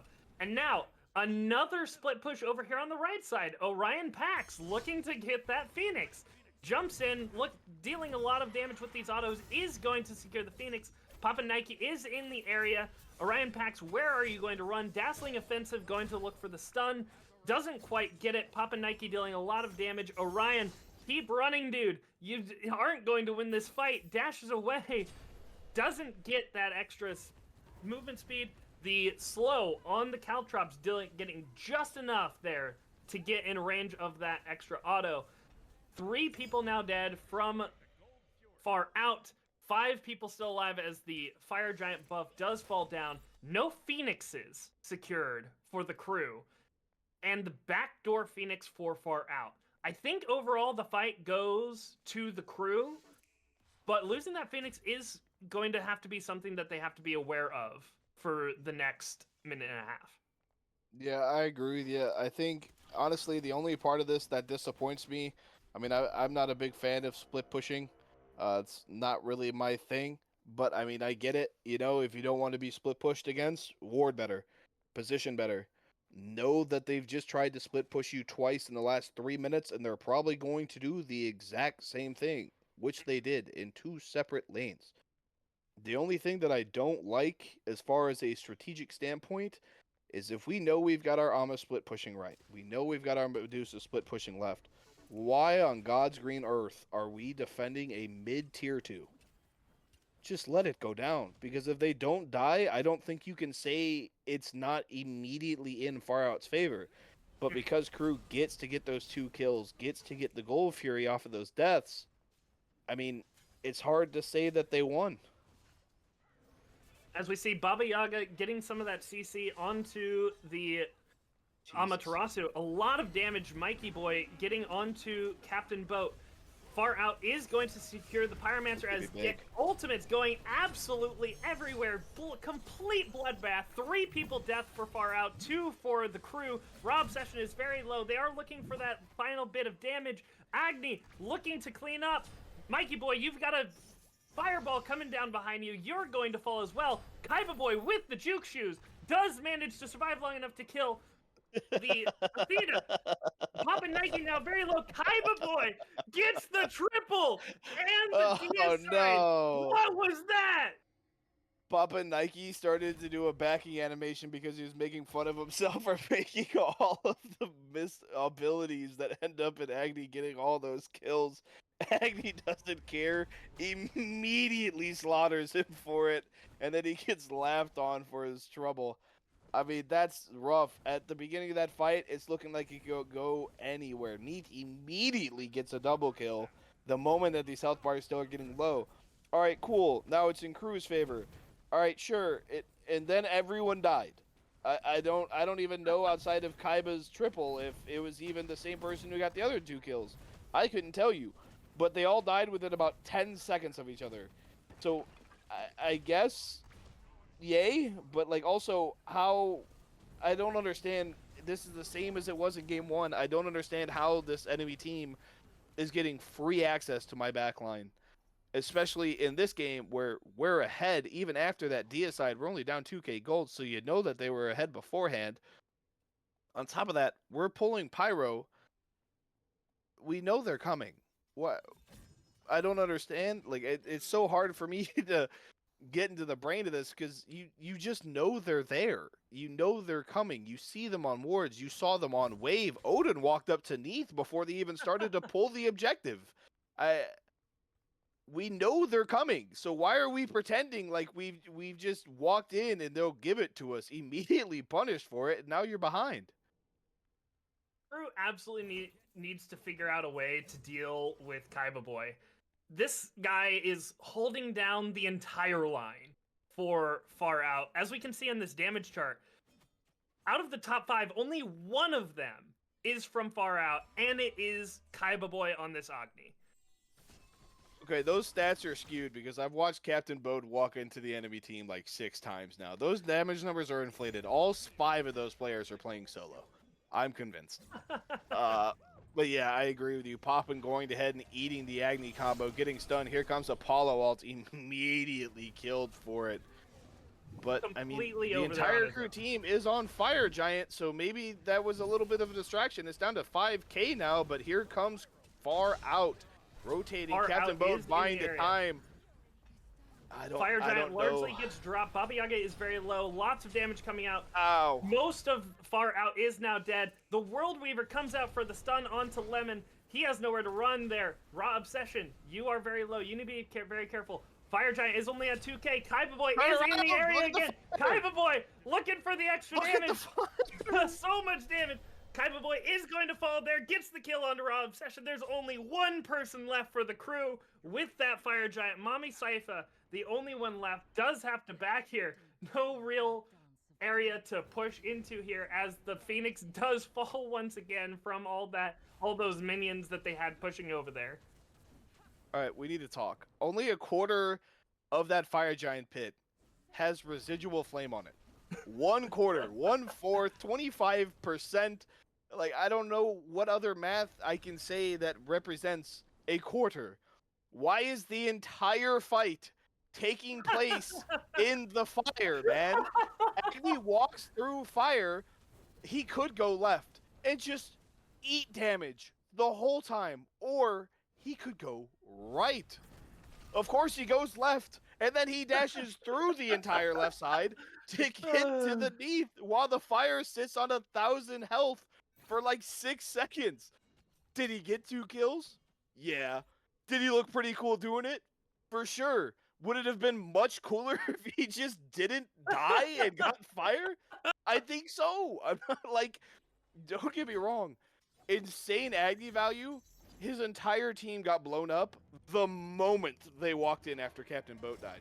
Kaiba did just about every single thing he could. He is not the reason that fight went bad.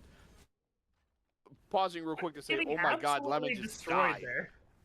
3 ultimates, though, to kill him there. Defender of Olympus, the Piercing Moonlight, and the World Weaver getting used on him, as Orion Pax now trying to run away as he's getting jumped on by 3 get out people. of Meanwhile, there. Papa Stop Nike it. getting jumped on by Captain Boat. The Ring of Spears comes out to try and make that space. Baba Yaga is in the area. You have nowhere to run. However, Kaiba Boy from over the wall gets the kill on the Mikey Boy. Papa Nike, you have to be very careful. You've got 2 people running you down. Papa Nike trying to get as much damage as he can, but is going to die. Kaiba Boy gets jumped on, able to dash away. Ogenson gets blocked on his dash, so nowhere to run for him. Meanwhile, Orion Pax on another split push, getting the mid Phoenix. The crew doesn't know how to deal with these split pushes. Does get the dash in onto Kaiba Boy and the taunt to get that kill. You need to get this Phoenix here on this left side. You now are missing 2 Phoenixes on mid and right. 2 people are dead. You gotta get something here onto these towers. Captain Boat gets the jump in. A lot of CC, Rob Session, and Baba Yaga able to sustain him down. But Mami Cypher doesn't quite have enough of damage. Big ultimates coming out there to save his life. And are going to have to back off. They are not going to get that Phoenix. You are now 2 Phoenixes down. You need to figure out a way to deal with these split pushes. Yeah, I mean, once again, we're talking about split pushing. I hate it.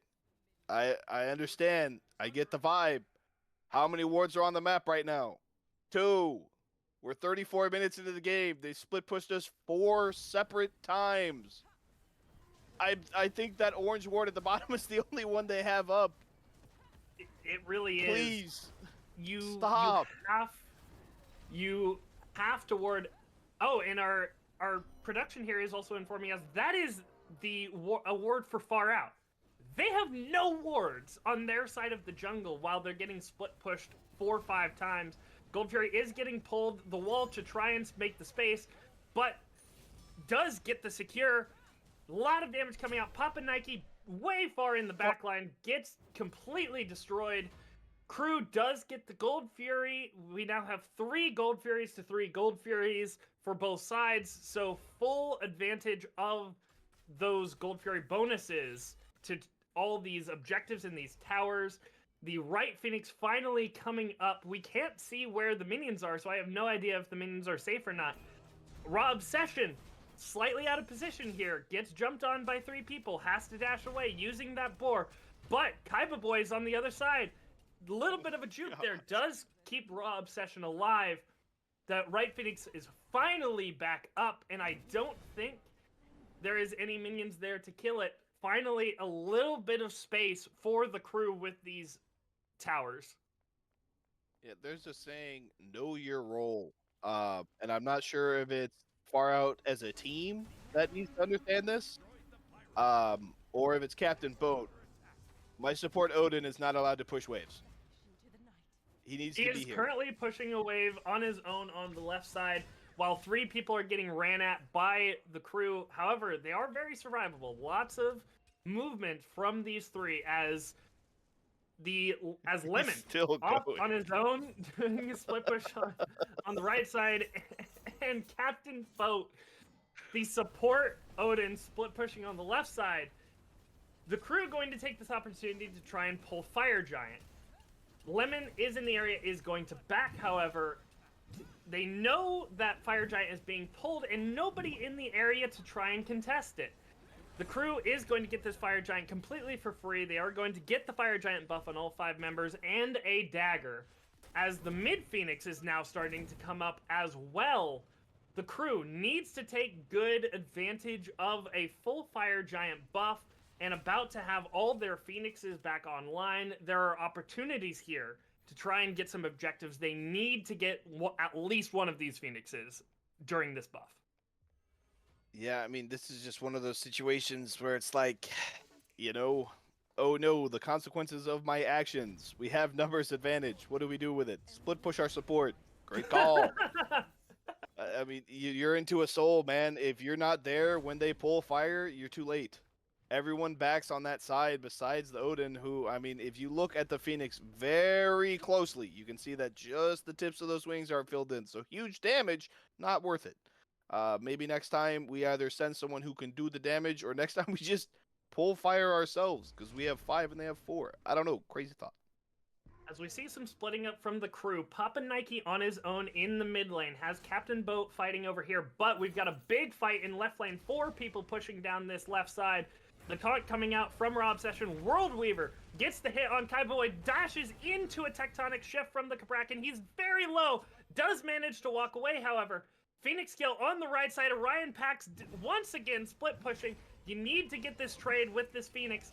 Captain Boat comes in from the backside, but a lot of CC. Ring of Spears creates a little bit of space for far out. The Phoenix does go down. Captain Boat is going to die for his play there. Lemon dashes away. Big ultimate coming out. Piercing Moonlight completely destroys 2 people. Cabrakan getting the last hit. Orion Pax does fall. That is 4 people dead. 4 far out. And Kaiba Boy does fall as well. That is going to be the game for the crew. Yeah, I mean, split pushing is an amazing tactic right up until it causes us to lose the game, man. Orion Pax goes on his 4th split push of the game.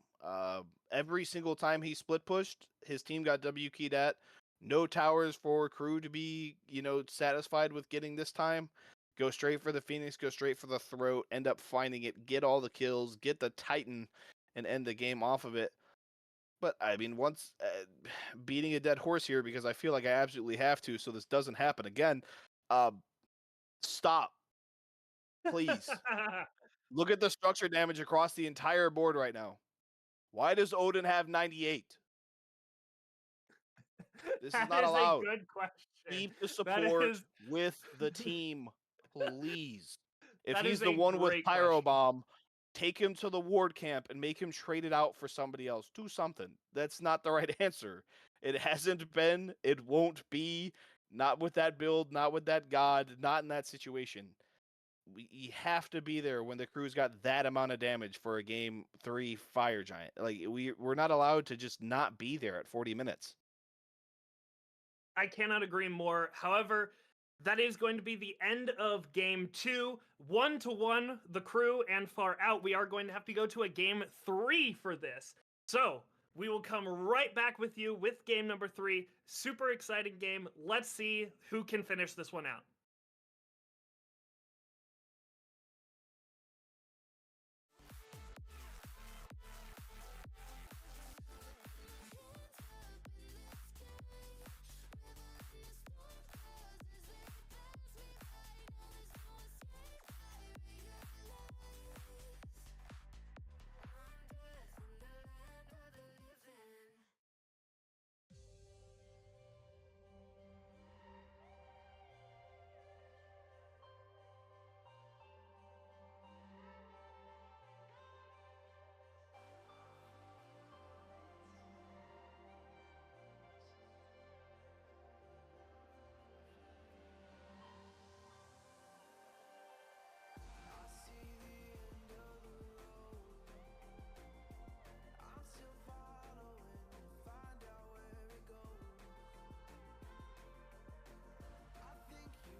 Standing in this house, it's not a home.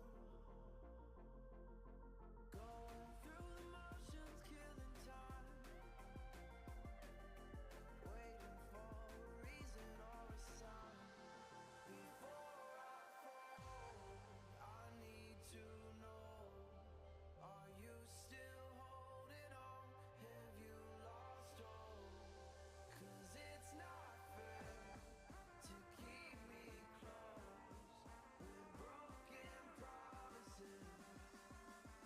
I need you to let me go.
Sitting under moonlight, checking your physique. I don't think I could want you anymore. Chilling with your girl, I'm jealous that I can't just run over and take you on the floor. And I don't wanna cross nobody. I know it's never worth the pain, but I can feel your eyes run down me, and all my sense just floats away. You got me in that dilemma. Oh, oh, oh. 'Cause boy, you a fine looking fella, and you know, no, no, the grass here is green. I like what you see, thinking of how you could get with me. Yeah. Oh, maybe we don't have to tell her. Hey, I'm in a dilemma. I'm in a dilemma.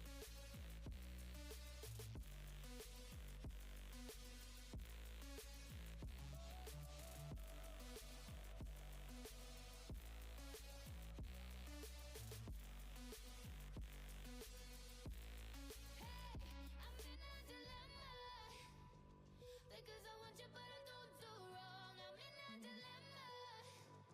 You've been looking over here for far too long, yeah. The more I look in your wicked eyes, the more you're leaving me hypnotized. No, no, no, I'm in a dilemma.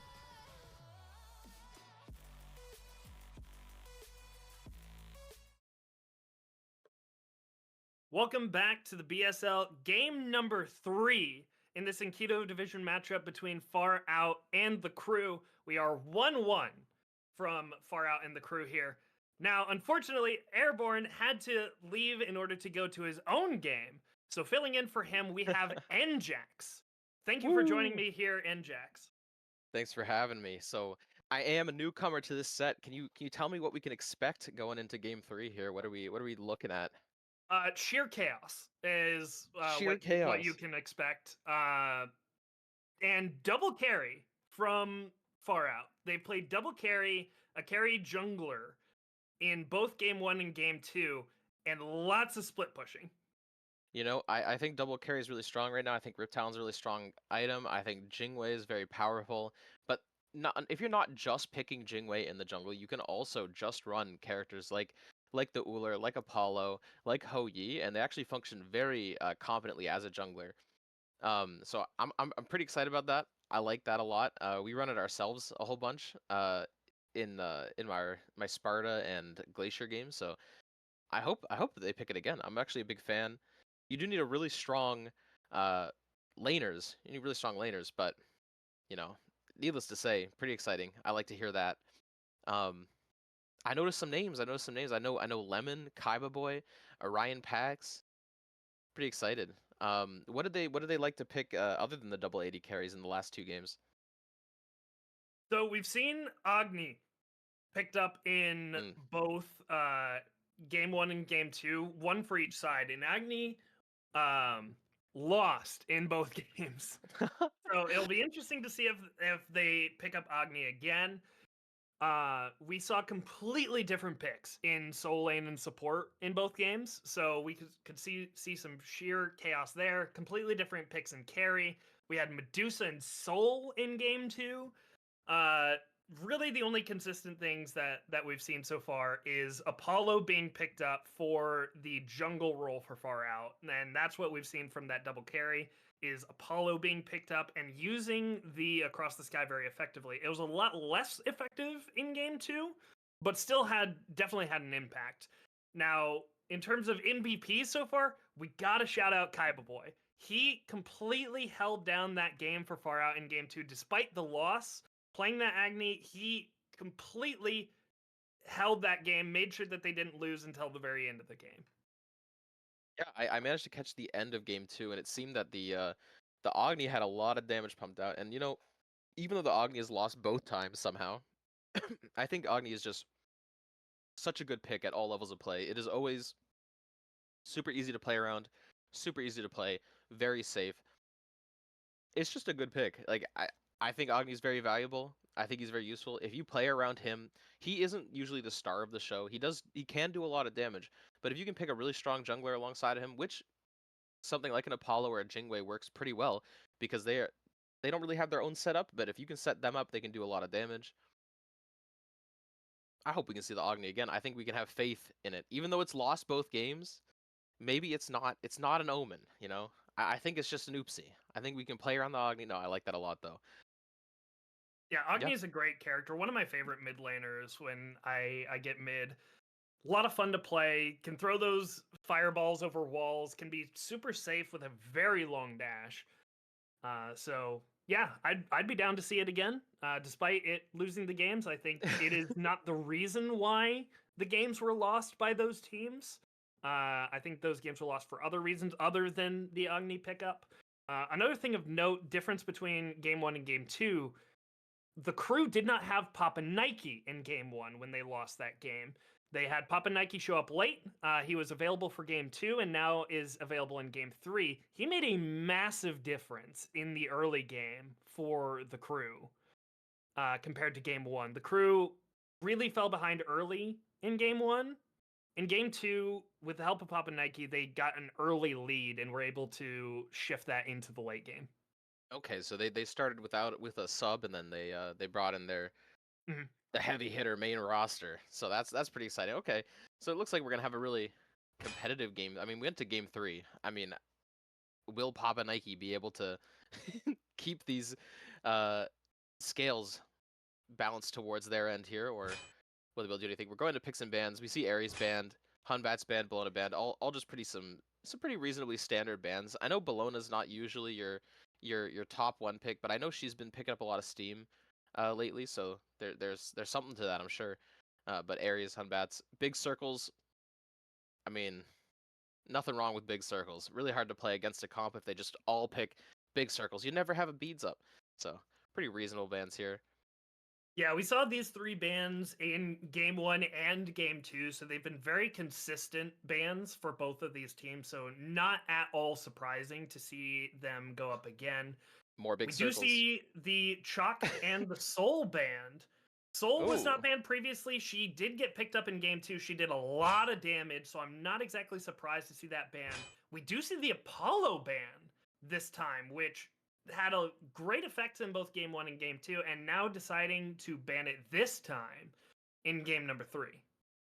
Apollo banned and Soul banned out. Those are some pretty targeted bans. I mean, Soul, I mean, I've been playing her a little bit, and she can dish out some crazy damage, especially from ADC. A little bit with the aspect, they can do a lot of numbies, but and like I said, I mean, the fact that we're playing Apollo and not Jingwei here in the jungle is kind of surprising to me. It just seems like that is probably their more comfortable pick. But if they want to stay on May that the ADC gods of train and they're Valkyrie able to play the surround you! Jingwei, I feel like it might be a bit of an oversight to ban the Apollo, but we'll see how it goes. Odin and Ganesh pick, that's a very strong front line, very good mid 3v3 especially, unless the Odin's going solo, but still, Ganesha really brings a lot to the I mid will 3v3. leave standing no barrier Wukong, to our success. I wonder if it's going to be into Wukong or it's going to be the lifesteal build that people have been playing a lot. It did get nerfed recently, but it still has a lot of steam behind it for sure. We did see it picked up by Far Out in game 1, and it was very effective. I believe he went the lifesteal build that you're talking about. So it worked in game 1. Why wouldn't it work in game 2? And another thing that we're seeing returning from game 1, which we did not see in game 2, the Bacchus. Who's ready to party? Big Bacchus. I mean, he's pretty comfortable at like the middle range of the supports. He doesn't have like the best matchup in the world. He's gonna have a hard time getting his Bacchus' stun off with the Ganesha 3 and the 2. But I mean, he can I dive am the really well. Shoguness They've got of good dive in the sorrow. form of like your tank Wukong and your Danza ulting in the back. So I mean, if you want your front line to be in there, I mean that is one god that can get in there, and that's Bacchus. I think it's a pretty good draft. On the other side, we've got Izanami and Agni, two laners that put out a lot of pressure in lane. I'm very curious to see if this is going to be an Odin jungle or if they're going to last pick a very high pressure, very strong, maybe a very farm heavy jungler in last pick for Chaos side. Meanwhile, we're picking up the Hou-Yi. This is a very, very strong draft for Order. Very strong draft for Chaos. These teams are looking pretty even overall. And not surprising to see another double carry I've got my eye out of on you. Far Out getting picked up as they do switch over to Merlin instead of that Raw. Merlin, I'm a big fan of Merlin. He's pretty late game, but once he gets online, he's going to do a lot of damage. I mean, he is still probably just the best mid laner. I know the other mid laners that came up, and as a mid lane main, some people, including myself, we are sick of playing Merlin, but he's never changed from being just a very, very strong pick the whole time, just all the time. Matchup into Agni's kind of even. Neither of them really kill each other. Agni has a little bit of an edge because his poke's a lot longer range. He can just kind of I will hunt you down! Blinks, but ultimately, we're probably just going to see this Agni and this Merlin come together late game and just see who can pump out the most damage, because Merlin does a lot of damage, Agni a lot of CC. They both got their strengths, but very curious to see how the matchup turns out. Mordred picked up last, so it's either going to be a jungle Mordred or a jungle Odin. Personally, I would like to see the jungle Odin, just because it matches up well into the Danza. You can kind of lock him down, and if your mid laner comes over, he's just gone and dead. But is the Baba Yaga the jungler? Is that a jungle Odin? Is that a jungle Odin? No, that is going to be solo lane. Odin. Baba Yaga, the solo laner. So Pretty we are reasonable. going to see Papa Nike grabbing Mordred for Mordred their jungle. jungle. Not super standard right now, and he does fall off a lot if you go full damage build. But I can definitely see a Mordred jungle working with Devo's Rush, and you sort of go like that bruisery lifesteal build with Sanguine, all that stuff. And then in the early game, you play like your sort of a hyper carry. Lemon's getting focused on right now. You play for that hyper carry in the early, you play out the setups on the Agni stuns, you play really strong around level 5, and then later you kind of transition into more of a supportive role. I can see that being really good. Or you can just frag out. I mean, if you could frag out, then who's going to stop you? I mean, you've got a lot of setup on the Agni, so that's something that I think is going to work really well. It's a great mid lane 2v2 for these guys. And yeah. Sorry, go ahead. Who do you think got the better draft here? Because my initial reaction is I think I like the Cruise draft slightly better. I like their front line of Odin and Ganesh. I like the back line with Izanami and Agni. The only thing I really don't like is that Mordred pick, but I am historically a Mordred hater, so that's not exactly surprising. A little bit of a bias there. Gotta admit. So I think I like the Cruise draft better, but what's your thoughts? The Mordred is definitely interesting, and like I said, I think it would be best played if we sort of like go like a very aggressive early game, and then we do like the late game. We go into sort of like a tanky build, because I know Mordred falls off so hard, especially if you build full damage. But I do like the Cruise draft a lot. the Odin isn't super impactful outside of the jungle matchup here, so I'm going to be interested to see how the Odin comes into this late game. Ultimately, I think they're pretty even, but I think you're right. The crew has a bit of an edge. I like Far Out's duo lane a lot more aside from the Ganesha, but just the Hou-Yi brings a lot to that. But at the same time, Izanami's a lot of pressure, and we are in Enkidu, so maybe the Izanami is going to be this tech that just goes crazy. So I'm excited to see how that goes. It's definitely going to be interesting. And one thing of note that I think we need to point out, last game, the crew did not have any Sundering Spears. And they had a couple of objectives stolen from them by Captain Boat as a result. This time, picking up 2 Sundering Spears, both the solo laner and the support having Sundering Spears, and this time Far Out not having one. So, are they going to lose a bit more of those objectives that they've been wanting to go for so much, as Orion Pack's taking a lot of damage from Mami Sypha there and having to back off pretty far? Yeah, I mean the Odin and the Odin definitely forces you to go Shell in some cases. I feel like they drafted pretty well around the Odin overall, so it's kind of interesting to see the Bacchus on the Shell. If anything, I would like to see the Shell maybe on the Donza Burrow, but I mean ultimately, if we have somebody who's gonna get stuck in the Odin ult, it's probably better to keep them alive, I guess. It is not that bad to play around not having spears. I'm just curious whether Far Out's going to be able to like navigate that game plan, because we really have to take objectives not for the objective, but to take it for big plays, like big baits or something like that. We bait him on the Gold Fury as a fight is going down in the jungle. Papa Nike on this chase onto Lemon, got walked up behind by Mikey Boy and Papa Nike, but they are still on the chase. Lemon is very low. You got to be careful, man. Papa Nike on the chase. Mikey Boy spacing out Kaiba Boy. Lemon is able to survive there, but they are going to gab some of his jungle here as we get a kill from Mami Sypha onto Ogenson. The first blood going the way of the crew and for Mami Sypha on this Izanami. Unsurprising what in any way. The Ganesha and Izanami is pure raw pressure here. It's really hard to out-clear a Ganesha and an Izanami. And even just like getting that Ganesha to the point where he is level 5, very strong. Ganesh brings a lot of utility with that ultimate, and Bacchus, he's very exposed after he flops like that, and it's really showing like, oh, the Izanami pressure, he's not ready for it. As we got a jungles pulling up into the duo lane, looks like there's a fight breaking down. Izanami almost down. Lemon is the first person to show up, tries to get that taunt onto Mami Sypha. Beads come out, but the follow-up from Papa Nike goes onto Orion Pax. Orion Pax is very low. Just enough CC from Ogenson and Lemon in order to get him to back off, but they are still looking. Orion Pax starts that back over here on the other side of the wall, cancels the back, jumps onto Papa Nike, but does get the kill, and get the kill onto Orion Pax. That is a double kill for the crew. Mami Sypha getting one, Papa Nike getting one. They love that. If you are an Izanami player here, you are cheering. You need to get those wins off of your early pressure, or else you're going to fall way behind a character like Hou-Yi with his walls and his stuns and all this utility. Izanami pretty much just brings insane lane pressure. She does a little bit less damage than other ADCs would, except for during her 1 steroid. But, I mean, getting 2 kills, being level 5 over the level 3 Hou-Yi, you're going to be pretty happy. You're going to feel pretty comfortable about that, especially for Ganesh as well. Ganesh is going to be huge coming into this mid lane. I don't think Kaiba Boy is really going to be able to do anything other than farm for the next, like, the next 30 minutes, as we've got a Ganesh solo invading purple buff. Like, these guys are very strong in the duo lane, and it's going to be really hard to find some way back in for this Hou-Yi and this Bacchus.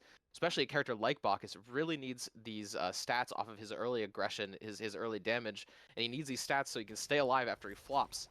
But we'll see how this goes. Ulting for Merlin. I respect the Dharmic Pillars trying to look for a steal there or a kill. Doesn't quite get it, but I absolutely respect the attempt. Kaiba Boy getting ran at by Papa Nike there, has to back off. Lemon is able to grab those candies out of the Fire Giant pit in a big fight over here in solo lane as the copy comes out. Somersault Cloud goes up into the air. Thought about going for something, but decides better of it and jumps out. As we got a big fight over here in the left lane as the Hou-Yi ultimate comes down. A lot of damage coming out. Raw Obsession at half health has to be a little bit careful, and both sides start to break off. You know, this is why I can never be a Wukong or a solo main. I would have never expected that Wukong to almost kill the Odin. I'll be honest. I was like, oh, this guy's screwed. But no, he showed me. He showed me why I'm not a solo lane player. That's for sure. Uh, almost killing the Odin, but just barely, just barely. Looks like there's a I lot of think junglers he sitting here. Yes. definitely. Odin has to be careful as the Danzaboro is in the area. They do try to jump on him. Ooh. Odin pops the Ring of Spears to run away, is able to survive there. They do get the ultimate for their gank attempt. Now, I think a big reason why Odin took so much damage there is, if you haven't noticed, Odin went Bluestone and Lifesteal and Strength items. So he has 0 defense. I assume it is just going to be the usual lifesteal, the lifesteal tank build that's been going around. Even though it's nerfed, it's still really strong. Meanwhile, we've got what looks like a crab coming out of here, Triton's Conch on Sun Wukong's side. Pretty interesting considering they have 4 hybrid scalers on their team. Merlin being the only one without hybrid scaling.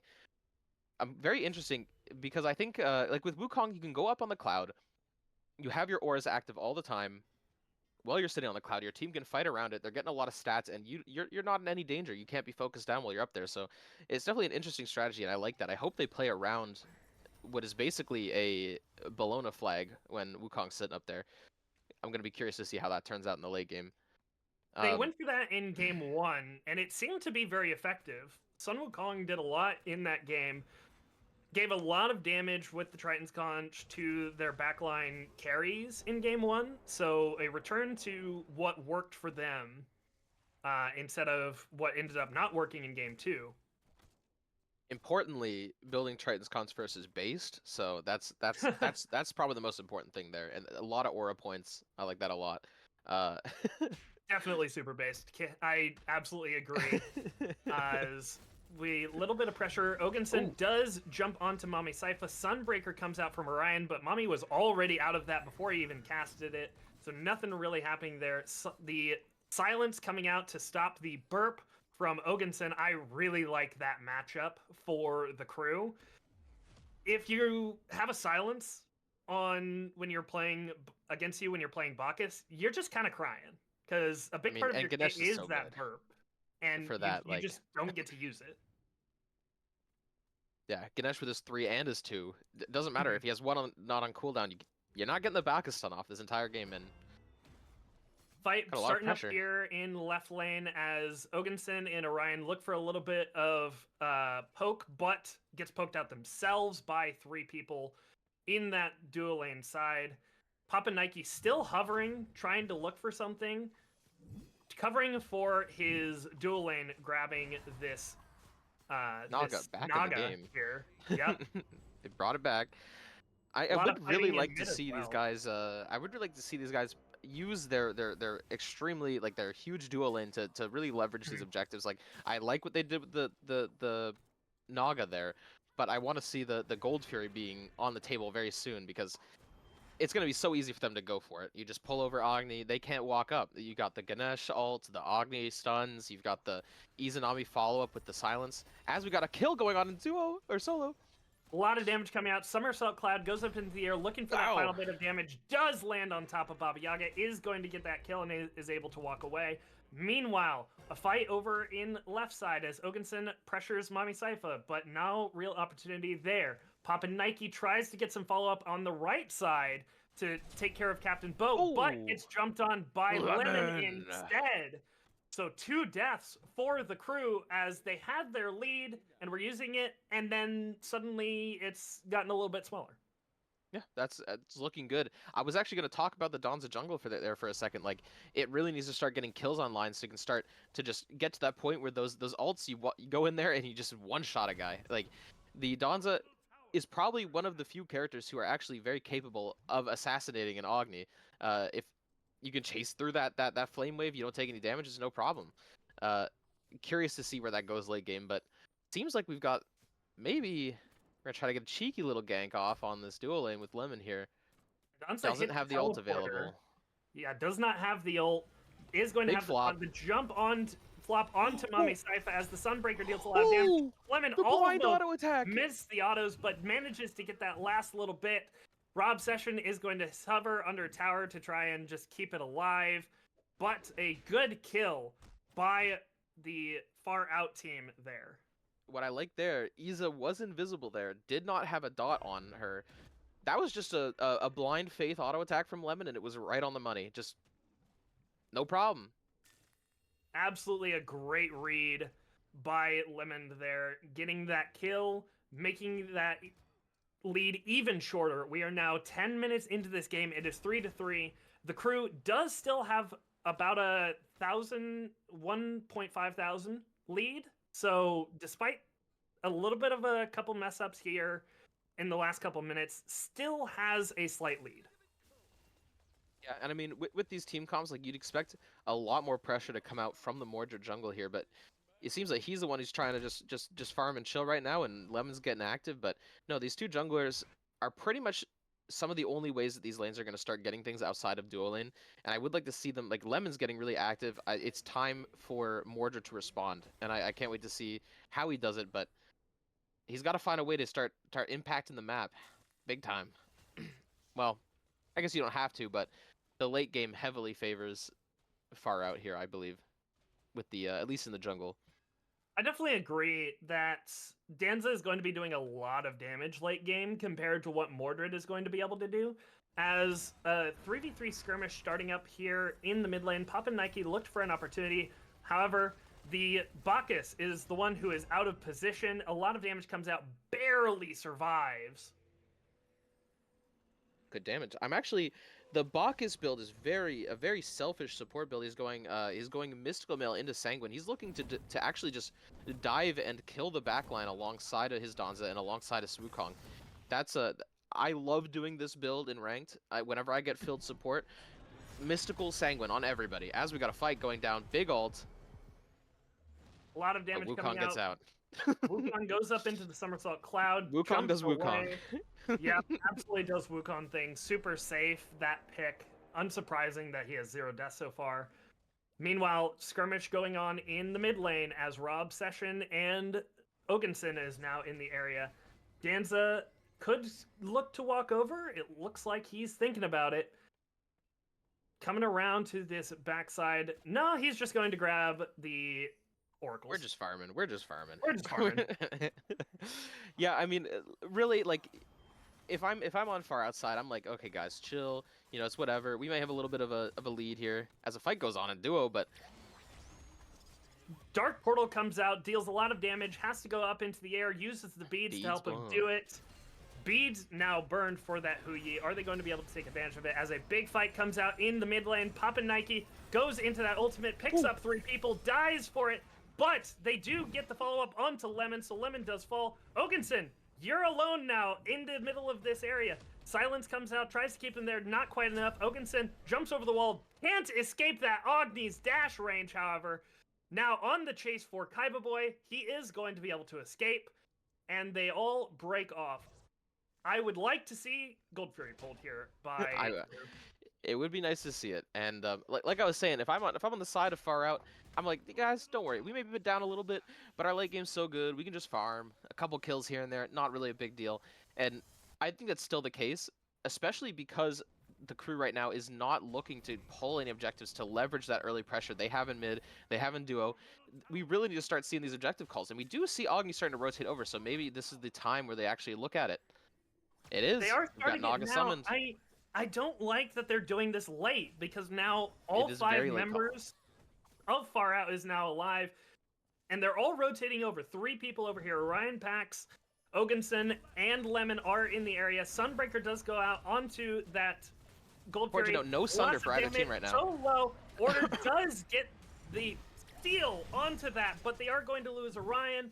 A little bit more damage coming out. Ogenson, you've got to be careful. You're super low. You are going to fall. Lemon also going to die.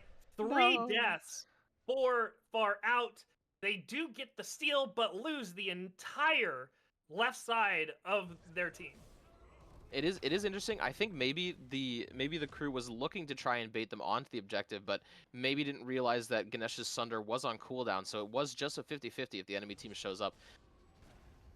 yes, we pulled it late, but we did get 4 kills for it. We still have a 3K gold lead. Yeah, You I know, think all that bad, all the- considered, not that bad. At least we started pulling some objectives, getting them started. I agree. Forcing some fights. I think the 3 kills, even though they lost the Gold Fury, I think the 3 kills does make it worth it for the crew. So, a little bit even than what they probably would have liked, but at least they get some sort of lead for it. Ooh, big damage coming out from Orion Pax, but yeah, I mean, what are you gonna do? What are you gonna do? This is definitely a farm comp for both teams. It's every little bit that we can get is all just combining to try and sort of get ourselves into the late game earlier in the enemy team so that we can start forcing these super late game objectives like the Fire Giant.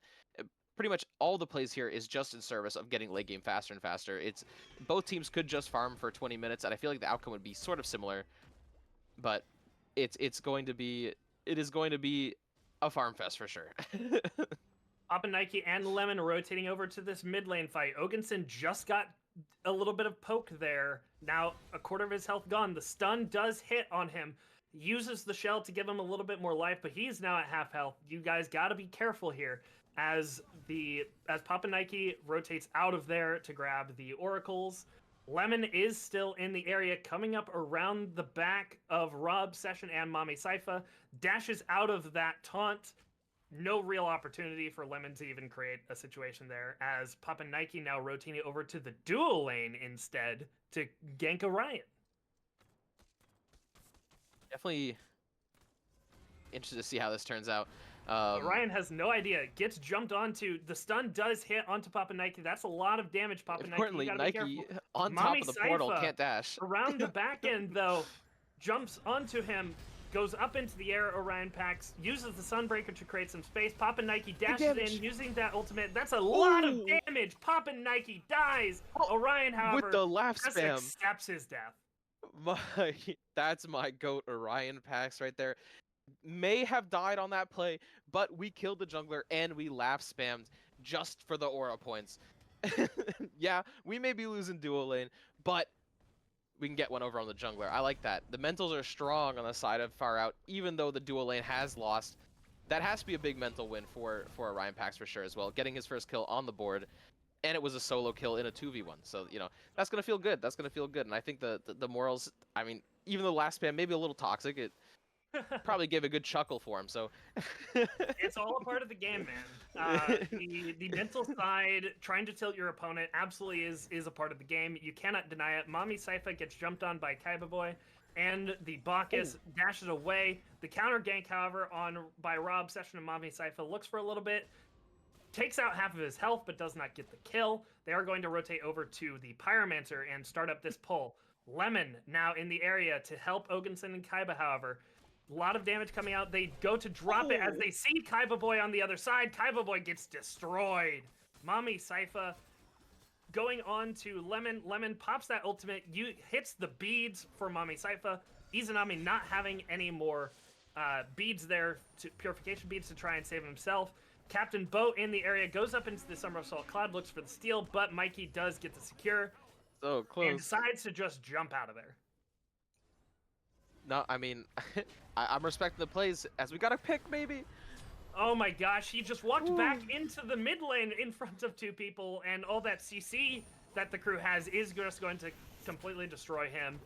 That is going to be a tower and another kill, as now they are rotating over to Gold Fury. Again, big lead here from the crew. It is now 11-5, 19 minutes into this game, and they have a 6,000 gold lead. Of course they are going to pull Gold Fury when they are feeling themselves this much. And however, the crew is Lemon, playing... Oh, sorry, go ahead. Lemon and Ogenson is in the area looking for that steal, but Baba Yaga on the space. They can't really even get anywhere close enough to try and steal it. That is going to be Gold Fury grabbed for the crew, and potentially more as they jump onto Lemon. The Tornado getting him to jump out of the Ring of Spears. 3 people are on top of him. You are definitely going back to that black and gray screen, Lemon. I am sorry. The crew is playing the ideal situation for this Far Out's team. Far Out really wants to be the ones who can pull the objectives first, bait people into positions where they don't want to be, like the Merlin was on that Pyromancer, and then kill them off of it. But the crew just have total control of the game. Orion Pack's doing a great job trying to salvage what little he can by splitting the map. I like that a lot. It means they're not done. This game is not over for them, but it is getting really hard. I do like what the crew is doing, and the response from Orion Pax is good, but from the rest of the team, they're having a hard time dealing with these kind of baits.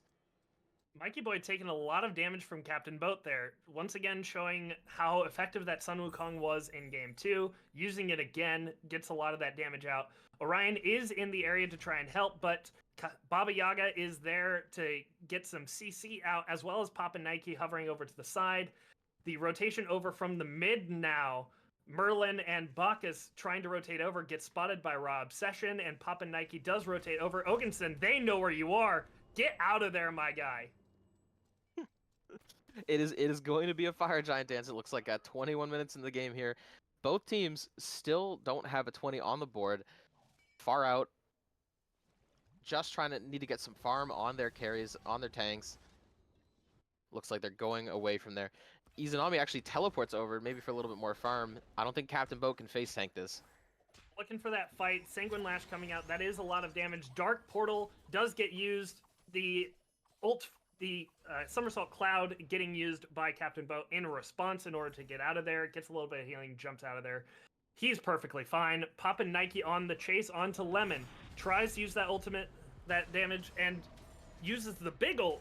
Lands on that, knocks him up, deals half of Lemon's health. However, Kaiba is in the area. That's a lot of CC. Poppin, you are going to fall for your greed. Lemon is getting chased out by Kaiba or Mikey.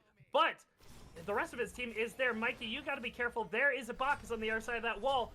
Bacchus jumps in, gets the Intoxicate. Kaiba Boy does fall as well. Crazy fight here around this Fire Giant side as the crew loses Papa Nike and Mikey Boy, and Far Out loses Kaiba Boy. I really like what they're doing here. I mean, Mikey Boy was way overextended. Nike, way overextended. We got free kills. We like that a lot. And Orion Pax completely uncontested with this tier 2 tower. This is exactly how you need to play the game. Just find those little lucky picks where you can get them and try to get these steals where you can get them. I mean, even... Yeah, I mean, they got Sunder, we don't. Does not get the steal, unfortunately.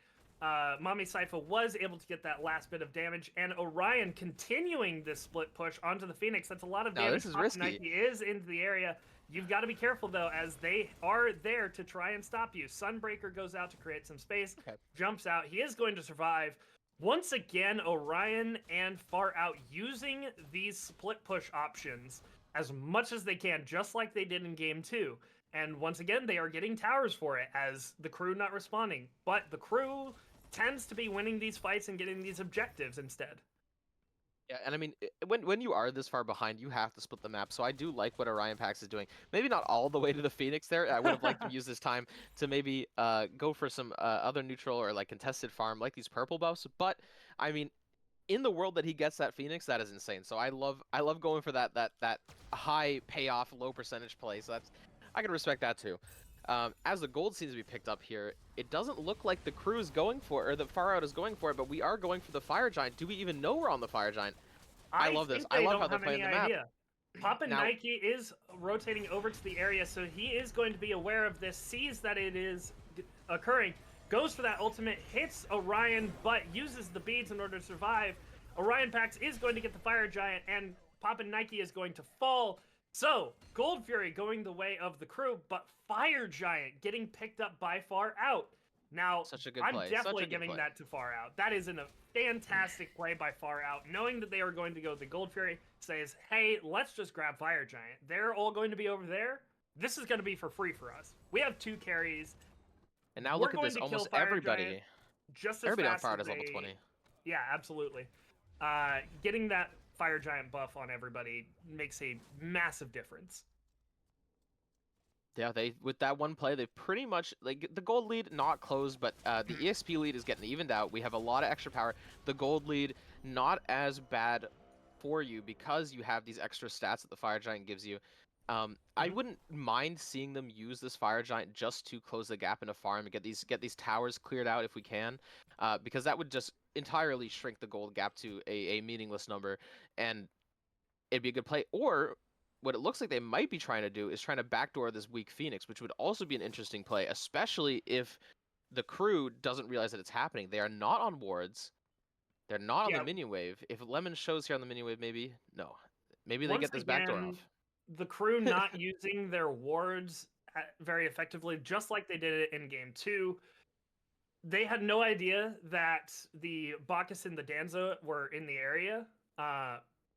Fortunately, they didn't have enough minion pressure in order for them to actually go for that Phoenix. So nothing really occurring of it, but a perfect example of what the crew needs to do in order to cover the risk of this backdoor like they had in game 2. You got to get ward coverage, and I'm glad to see that they are finally putting up some wards. Yeah, and I mean, the crew here are so defensive of this Phoenix for good reason. I mean, Orion Pax, he set this up ahead of time. 5-head Galaxy Brain. They are committing both carries. Both carries are splitting farm together in one lane. That's not exactly what you want to have happen for your carries. You want them both to be getting their solo farm, or at least splitting it with the support where they get a little bit more gold out of that split.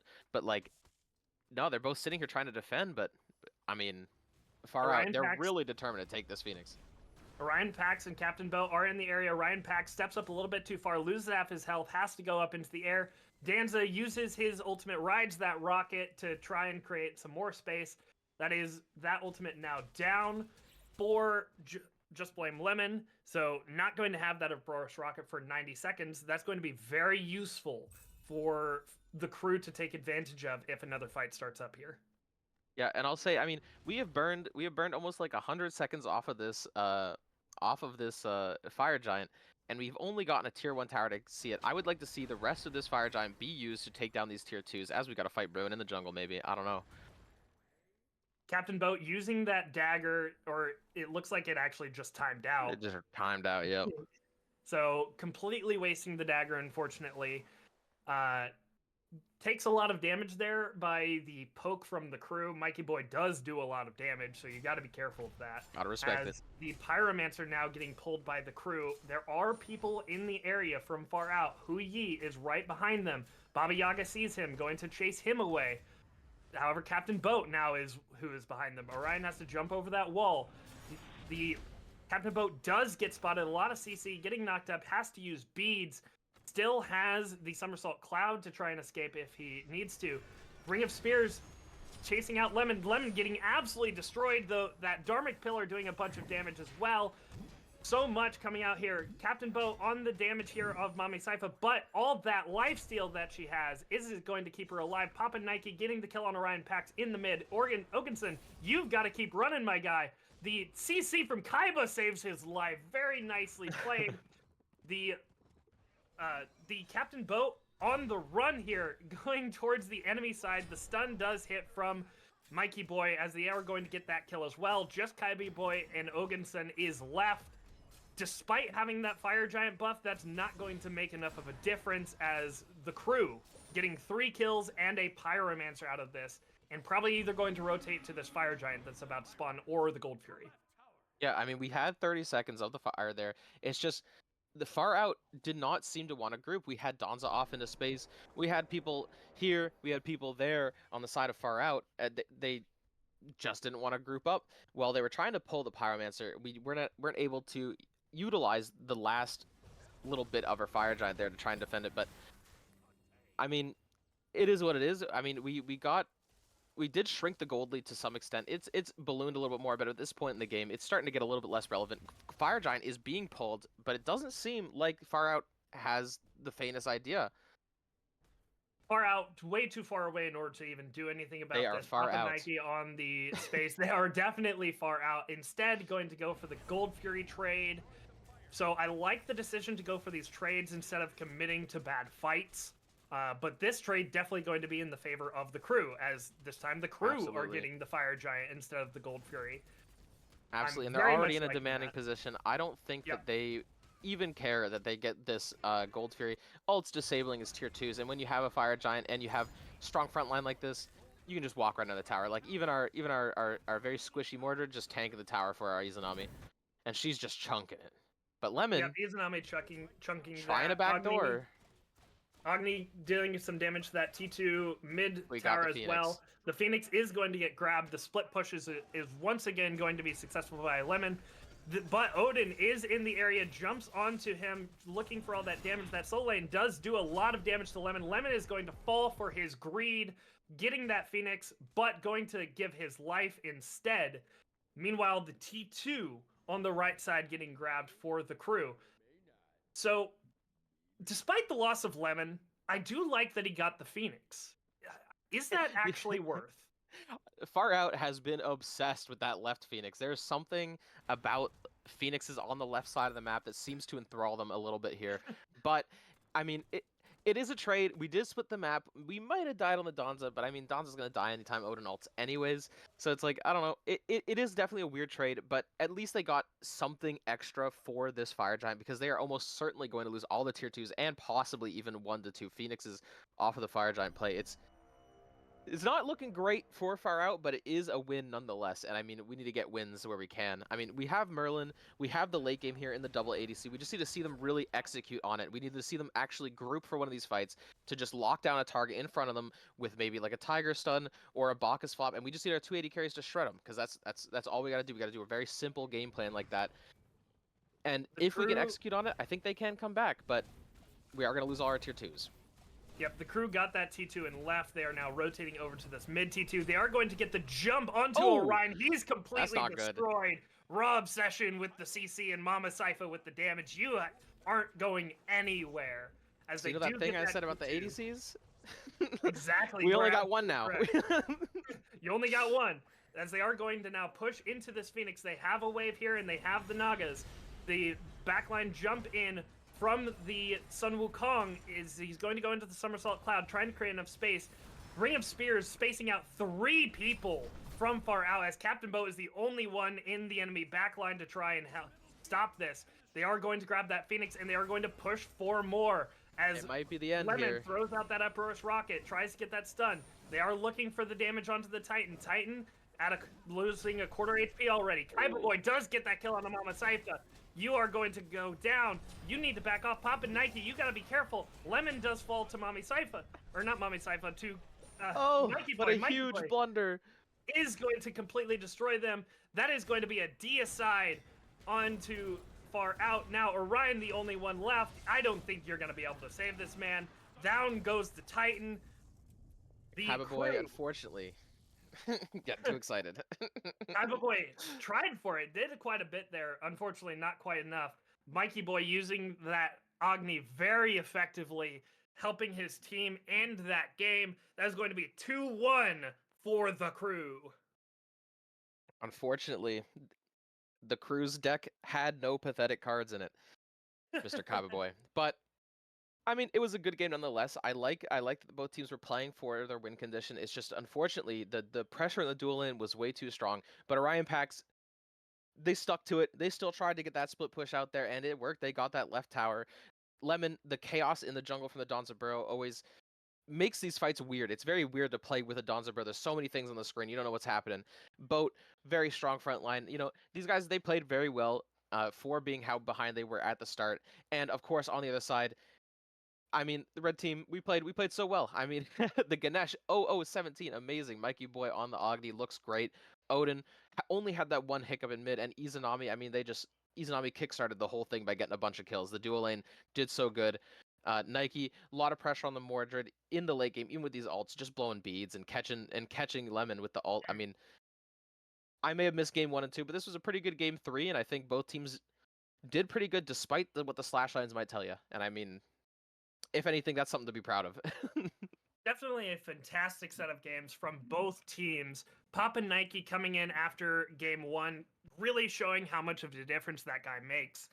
So you have to shout that out. However, Mikey Boy in game 3 on this Agni, we both said it. It does not matter that Agni lost both games in game 1 and 2. We're committing to Agni in game 3, and look at how much damage he did. 8, 1, and 7. Dealing 38,000 damage. That is absolutely crazy. Agni putting in the work. He's good. He's easy to play, and he's easy to play with. And I think at all levels of play, those are just valuable things to have. I mean, can't hate the Agni. Can never hate the Agni. But no, that was a great set. I'm glad I got to pull up the crew versus Absolutely. far out. Thank you for joining me, Njax. It was great having you join me for Game 3. That was a fantastic set. Once again, congratulations to the crew winning 2-1 in this Enkidu set. Thank you all, fans of the Babylon Smite Link, for joining us. We will see you very soon.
Let's go.